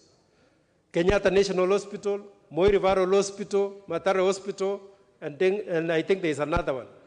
Only 4 hospitals, and they're remaining with 80 billion shillings. This needs to be addressed so that this money can be taken to the counties and so that the counties can serve the people better at the ground. When we devolve services is much better than when we centralize. So I support the continued devolution of health in this country. Thank you so much. I do support this bill.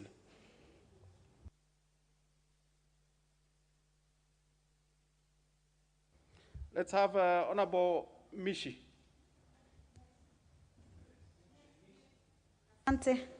Asante sana Mheshimiwa Spika. Mheshimiwa Spika, hata mimi nasimama kuunga mkono mswada huu ambao unataka kuleta marekebisho kwa sheria ile ambayo inazungumzia bima ya afya ya kitaifa na kuweza kuleta bima ya afya ya kitaifa ambayo itaweza kuweza kupata afya kwa Wakenya wote.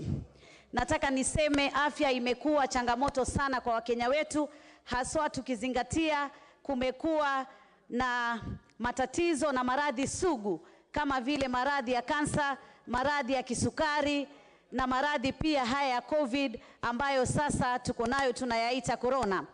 Mheshimiwa Spika, tunajua Mheshimiwa Uhuru Kenyatta ambaye ni rais wetu katika riwaza yake ama zile shabaha zake 4, shabaha moja ni kuhakikisha ya kwamba Wakenya wote wataweza kupata afya sawia na hata wale ambao ni matajiri. Tukiangalia nchi ambazo ziliostawi katika ulimwengu, tunaona ya kwamba swala la afya ni swala ambalo limepewa kipao mbele, ambapo yule maskini na tajiri wanaweza wote kwenda katika zahanati ambayo imestawi vilivyo kwa upande wa madawa, kwa upande wa vifaa vya kiafya, hivyo basi wanaweza kupata matibabu kwa njia ya usawa. Mswada huu pia umezungumzia ya kwamba ile bodi ambayo itakuwa inasimamia bima hii ya kitaifa ya afya itaweza kuhakikisha ya kwamba wamekaa na washikadau wote na wale wahusika wote katika mazungumzo ili kuhakikisha ya kwamba afya itaweza kupatikana kwa Wakenya wote. Vile vile mswada huu tunaunga mkono, lakini pia kuna sehemu ambazo tunataka tulete marekebisho, kama sehemu ambayo inasema ya kwamba lazima yule muajiri na muajiriwa waweze kulipa kiwango sawia kilicho sawa. Lakini lazima tuzingatie ya kwamba kuna waajiri wengi wa Kenya wetu ambao ni maskini na mapato yao ni machache, na utapata ya kwamba anafanya kazi katika kampuni ambayo inapata mapato makubwa, kampuni ambayo imestawi, kampuni ambayo inaweza kutoa mchango mkubwa katika kufidia bima hii. Basi ni ubora ya kwamba iwapo katika kampuni kama ile ina uwezo zaidi na mapato yake yako juu, lazima mchango wao uwe mkubwa zaidi ya yule aliyeajiriwa, kwa sababu sana walioajiriwa wanapata mapato ya chini sana, hivyo basi hawawezi kupata sawia na yule muajiri ambaye yeye amefaidika zaidi katika biashara ile, katika kampuni ile. Vile vile pia katika ibara moja inazungumzia ya kwamba ukifika miaka 18, iwapo hauko katika sehemu yoyote ya kuwa umeingizwa katika bima hii ya kitaifa ya afya, itakulazimu uweze kulipa ile mchango ambao unahitajika. Na wenzangu wamesema ya kwamba shilingi 500 ni pesa nyingi, na mimi nataka niunge mkono, haswa tukizingatia hivi sasa tuko na changamoto za kiuchumi ambazo zimesababishwa na maradhi hatari ya corona. Wakenya wengi hivi sasa hawako katika ajira, Wakenya wengi hivi sasa hawako katika biashara zao. Hivyo basi itakuwa ni ngumu iwapo ni kijana ambaye pengine ni kijana ambaye hana mama, hana baba, ni kijana yatima, na anaambiwa lazima ukifika miaka hiyo 18 uweze kulipa mchango kama huu. Lazima tutafute mbinu ya kuonyesha ya kwamba yale makundi ambayo yako katika hali ngumu, ile Kiingereza tunasema the vulnerable groups, lazima tuangalie yatazingatiwa kwa njia gani waweze kutoa mchango huu wa kufidia bima hino ya kitaifa ya afya, ili watu wapate afya kwa watu wote. Vile vile pia katika kuorodhesha zile zahanati ama hospitali ambazo zitaweza kutibu wa Kenya kwa kupitia bima hii ya kitaifa ya afya, lazima ziorodheshwe zahanati ambazo zimestawi, zahanati ambazo zina miundo misingi ya kiafya Kwa mfano, zahanati ambayo inaweza kufanya operesheni hizi ambazo ni za magonjwa magumu. Kwa mfano, zahanati ambayo inaweza kufanya hata operation ya moyo. Na pia tuone ni kwamba ni zahanati ambazo zina vifaa vya kisasa, zahanati ambazo zina madawa. Na pia iwe ni zahanati ambazo Wakenya wanaweza kuzifikia. Kwa hivi sasa, Wakenya wengi ambao wanaino bima ya afya ya kitaifa, wana zile kadi, utapata ya kwamba mtu mpaka atembee kilomita nyingi, ama atembee mwendo wa siku 2 ama siku 1 pengine, ndio aweze kufikia zahanati ambayo anaweza kutoa kadi ile na aweze kupata matibabu. Kwa hivyo basi lazima tuangalie ya kwamba wakati tunafanya mpango kama huu na kuleta mswada kama huu wa marekebisho, tuone ya kwamba je, zile orodha za zahanati tutakazoziweka ni zile ambazo Wakenya wataweza pia kuzifikia. Na wakati Wakenya wanafika katika zahanati kama zile, isiwe kama haya yanayotokea sasa.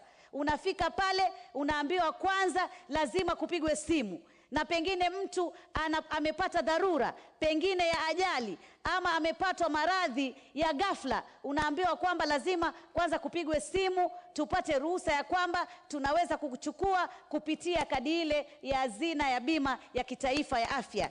Kwa hivyo lazima mikakati kama hiyo iweze kuwekwa. Na hivi sasa kwa sababu tuko katika mambo ya dijitali, teknolojia ya kisasa, lazima kuwe na njia ambazo hazitakuwa tu za kadi ama kuonyesha tu stampu kuwa ino inaweza. Kuwe na njia ambazo zitamwezesha yule Mkenya aliye pale mashinani, ambaye pengine atakuwa hawezi kupitia teknolojia ya kisasa ama hawezi kupitia mambo ya simu, kwa njia ambazo zitakuwa mwafaka na zile hali za mazingira yetu sisi kama Wakenya. Vile vile pia nataka niseme ya kwamba naunga mkono kwa sababu mswada huu unasema utaboresha miundo misingi ya zile zahanati. Hivyo basi ni vizuri ya kwamba kaunti zetu ambazo hivi sasa afya imegatuliwa katika kaunti ziweze kuwa sawia na mswada huu, na waweze kuhakikisha ya kwamba zile zahanati ambazo wamezijenga katika hali ya kwamba ziko sawia na miundo misingi kupambana na maradhi magumu, maradhi sugu. Hivi sasa Wakenya wengi wanakufa kwa sababu ya kukosa oxygen. Na hivi sasa ni masikitiko, tunasikitika na tunasema pole. Tumempoteza dada yetu mpendwa aliyekuwa mbunge mwakilishi wa kina mama katika kaunti ya Kwale, Mheshimiwa Zainab Chizuga. Mwenyezi Mungu roho yake aiweke pema. Na ni kwa sababu ya kwamba tumekuwa na changamoto ya oxygen. Tuko na zahanati zengine kule mashinani, lakini unapata mtu anapopatwa na tatizo hili la COVID, unaambiwa lazima aende katika hospitali kubwa, pengine kama kule kwetu Mombasa unaambiwa ni Coast General ama Mombasa Hospital ama Aga Khan, na hizo hospitali nyingine ni hospitali za watu binafsi, za kibinafsi, ambazo pia malipo yao ni malipo ambayo yako juu sana. Hata ukiwa na ile kadi haiwezi kukusaidia kuweza kulipa malipo kama hayo. Kwa hivyo Mheshimiwa Spika, ningesema ya kwamba mambo haya yote lazima yazingatiwe sana. Na vile vile katika mswada huu tunajua kuna pia ufisadi ambao umekuwa ukitendeka katika hazina ino ya bima ya afya ya kitaifa. Lazima kuwe na mikakati ya kuangalia, je, ufisadi kama huu ambao watu wametumia njia fulani kuweza kuiba fedha kama hizi ambazo zingemsaidia Mkenya katika mambo ya afya, iangaliwe ya kwamba mashimo kama yale yataweza kuzibwa na itaweza kuangalia ya kwamba hakutokuwa kamwe na mambo ya ufisadi ambayo hivi sasa sisi kama Wakenya na kama viongozi hapa bungeni tunajua yametokea katika hazina kama hino.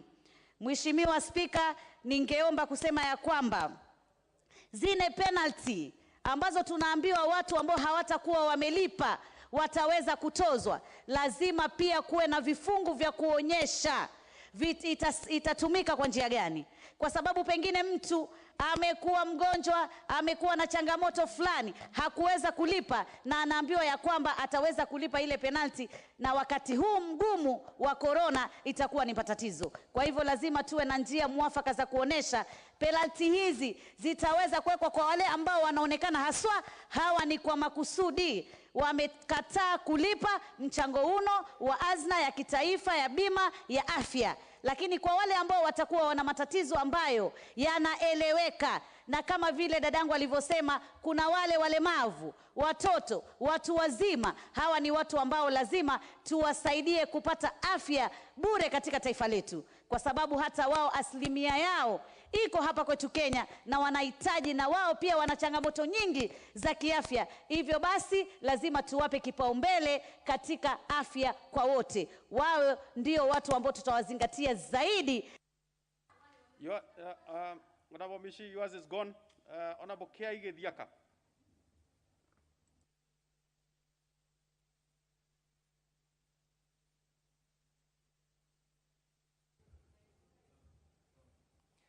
Thank you, Mr. Speaker, sir. I stand to support this very important bill.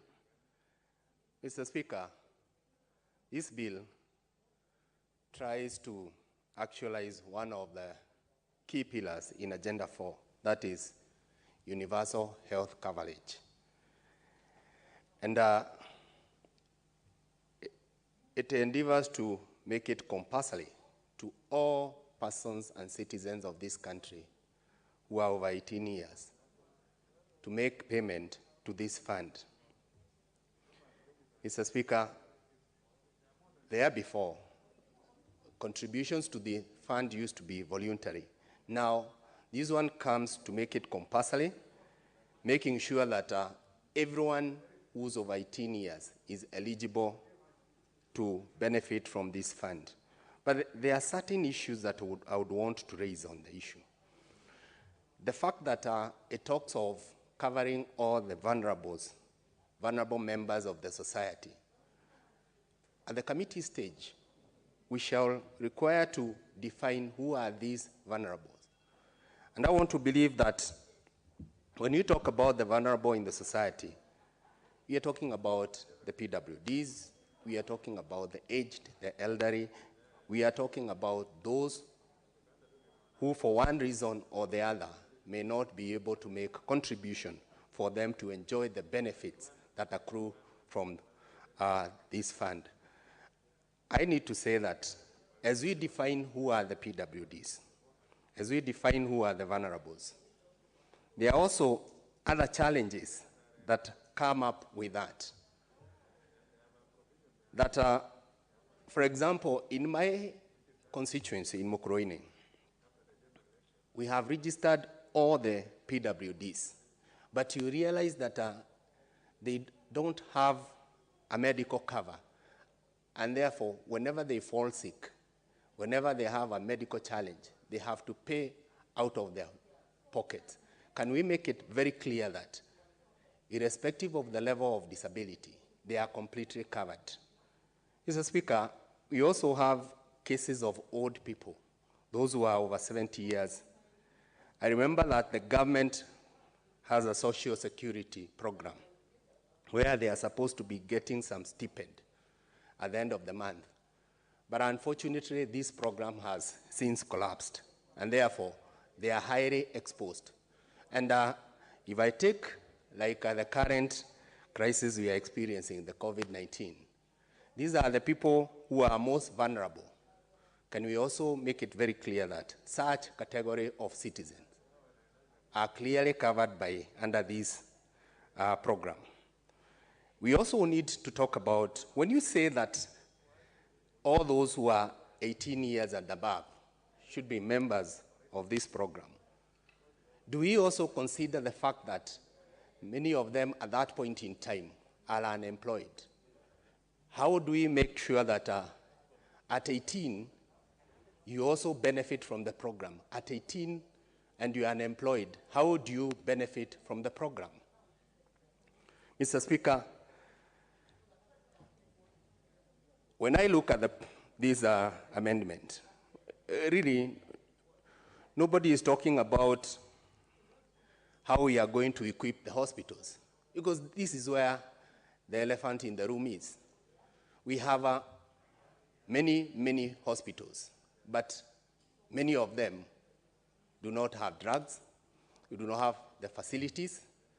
Currently, in my constituency, we have a mortuary that has a capacity of 18.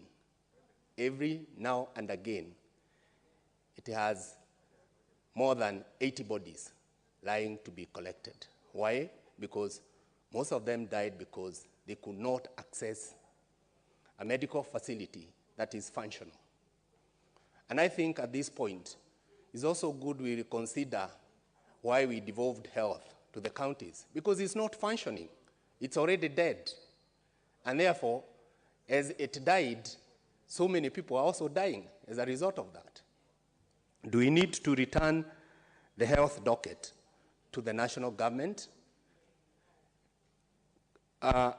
It is very sad to note that even the very basic facilities and items cannot be obtained in any of these local hospitals. Mukurweini, for example, if you get sick in Mukurweini, you are almost assured of death. So your people should start mourning and perhaps preparing for your burial, because chances of you being treated in any public hospital are almost nil. And when you go there, there are no medicines, even basic lab tests. You are sent out to private laboratories all over there to ensure that the results come out, and therefore you take them back. And once you take them back, the next thing is that you are sent to buy the drugs that are needed. So it's a sure way to death. And NHIF, even if you have a valid one, it doesn't cover you for that. What does that say? That we may have very good program under NHIF, but then again, it may not be beneficial to anyone, because irrespective of whether it's valid or not, it's not going to help you in terms of clearing your bills and buying medication. Mr. Speaker, we also need to look at the other issue of payment of premiums. And I agree that it is a good thing to rope in the employers so that they can match the contributions by the employees. But then again, we need also to have a structured way of doing this, because we cannot have one premium that is payable by all the employers, irrespective of their turnover. We need, the more you earn, the more you pay. This will ensure that those who don't pay, like those ones of 18 years and the vulnerable, then they benefit from the program, not on account of them paying the premiums, but because somebody who's earning more cushions the one that doesn't earn as much. The amount given of those small retailers of about 500 per month, we need to say here now that, especially like now, when we are COVID ravaged, then that amount is very high. With the rate of unemployment in this country, that amount is very high. Sometimes you see people, instead of paying for NHIF, they opt to buy the basics like food. They opt to buy, to pay school fees instead of paying for their health care. And that is why currently, as a member of parliament, you become their health security. I know all these members who are present here, time and again they receive cards, including you, Mr. Speaker, sir, on a health contribution, on Harambes, for a certain, maybe, ailment, somebody stuck somewhere. And that means and tells us that the health sector in this country is slowly crumbling. And we need to turn it around and ensure that as a human right, that is health, as a human right, it is enjoyed by all and suddenly, irrespective of their economic status. So, Mr. Speaker, I stand to support. Thank you. Nabo Joyce Kamene.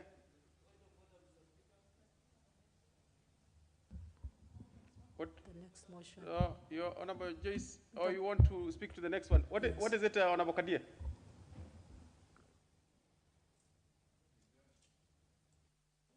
Thank you, Honorable Speaker. I rise under Standing Order 35. 35. No, 35. What you are quoting? There is a lack of quorum, Mr. Speaker, in this House. Yeah, I have checked, even the restaurant. I therefore call, yeah. Well, honorable members, when a member rises on his feet and claims there is no quorum.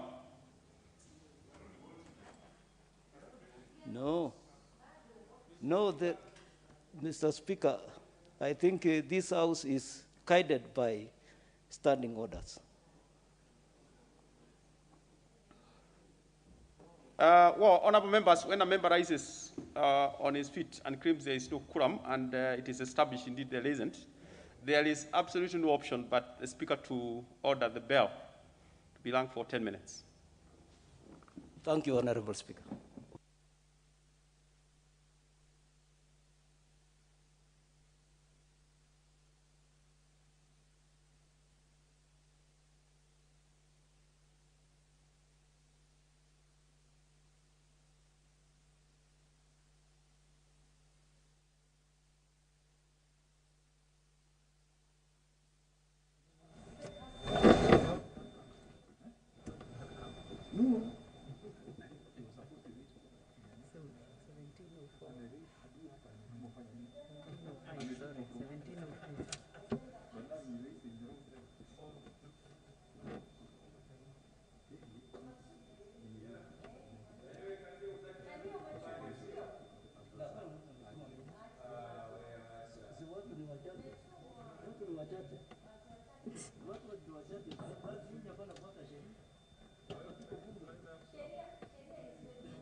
But you know, on the attendance register, how many people have signed up?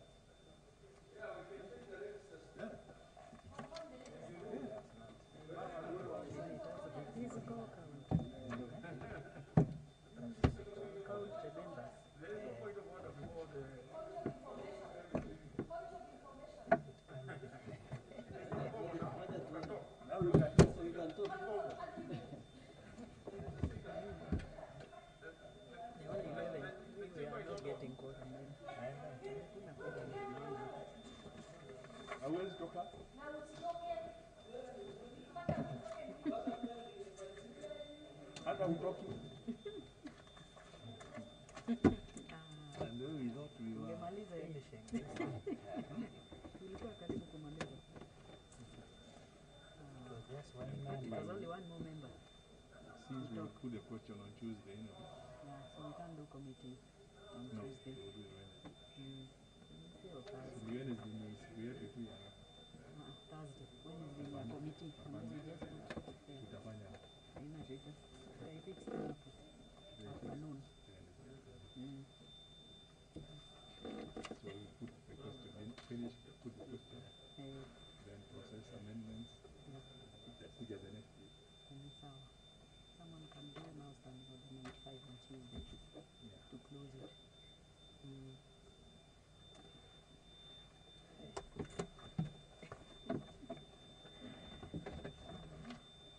So,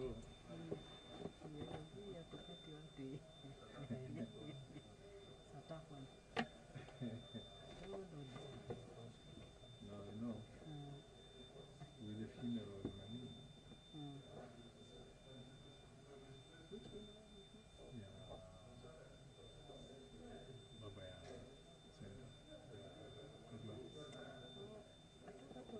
tomorrow.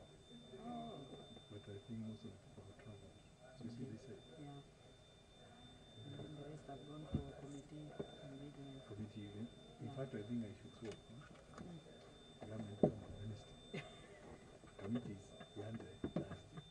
So lucky. So that they are here. Actually, propose that to make sure they are there. They change. This next week, those voted in the House bill. In fact, you don't even need to say anything. You will just solve the business. Exactly.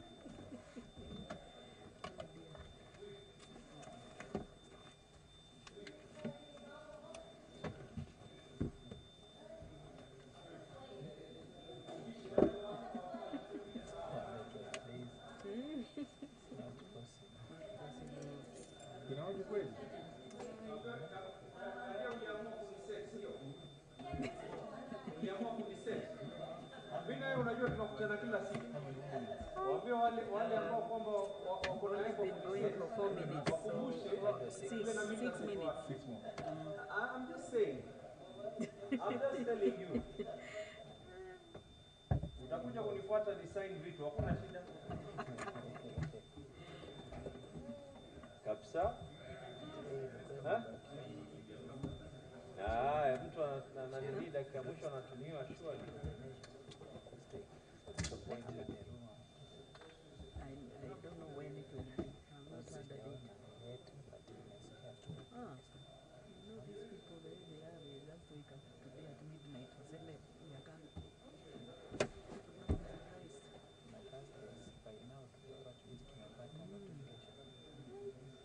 Next week.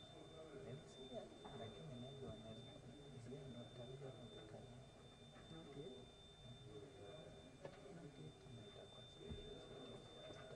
For sure there will be a special sitting because of this TSC, ABC, and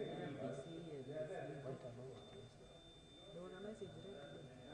Release have come.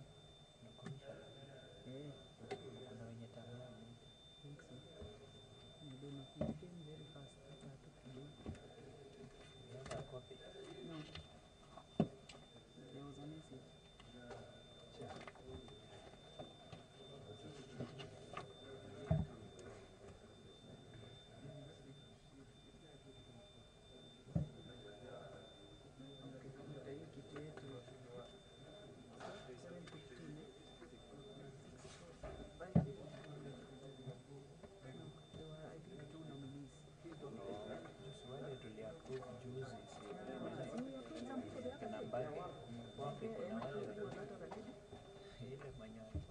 I remember, but I don't remember her name. I remember they were trying to... She had actually been rejected. Yeah. Why are they letting Mushura go? Hata Anisi alienda, the other members who left. To let members go? No. No member shall be allowed to leave. When is that responsibility to leave?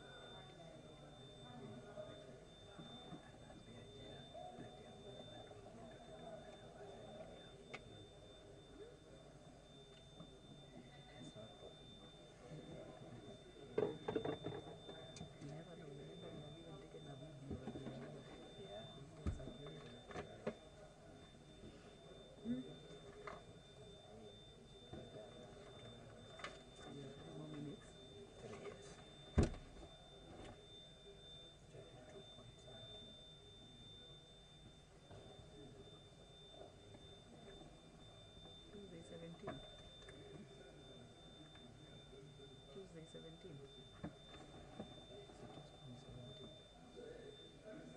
Yeah.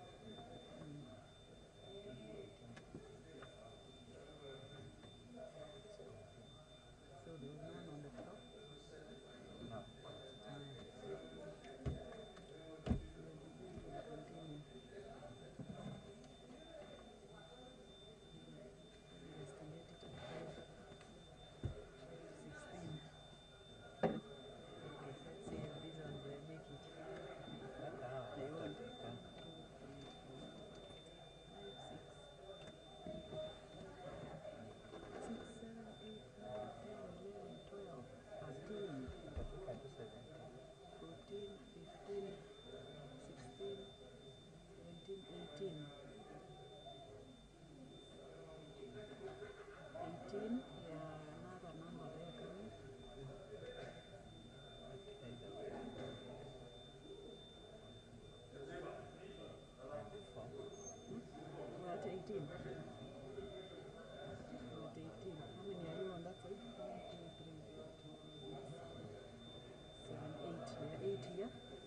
Other members, after the 10 minutes, honorable members, we still can't raise a quorum. In the circumstances, honorable members, the House must, honorable members, the time being 5:15 p.m., this House started adjourned until Tuesday, 17th August 2021 at 2:30 p.m.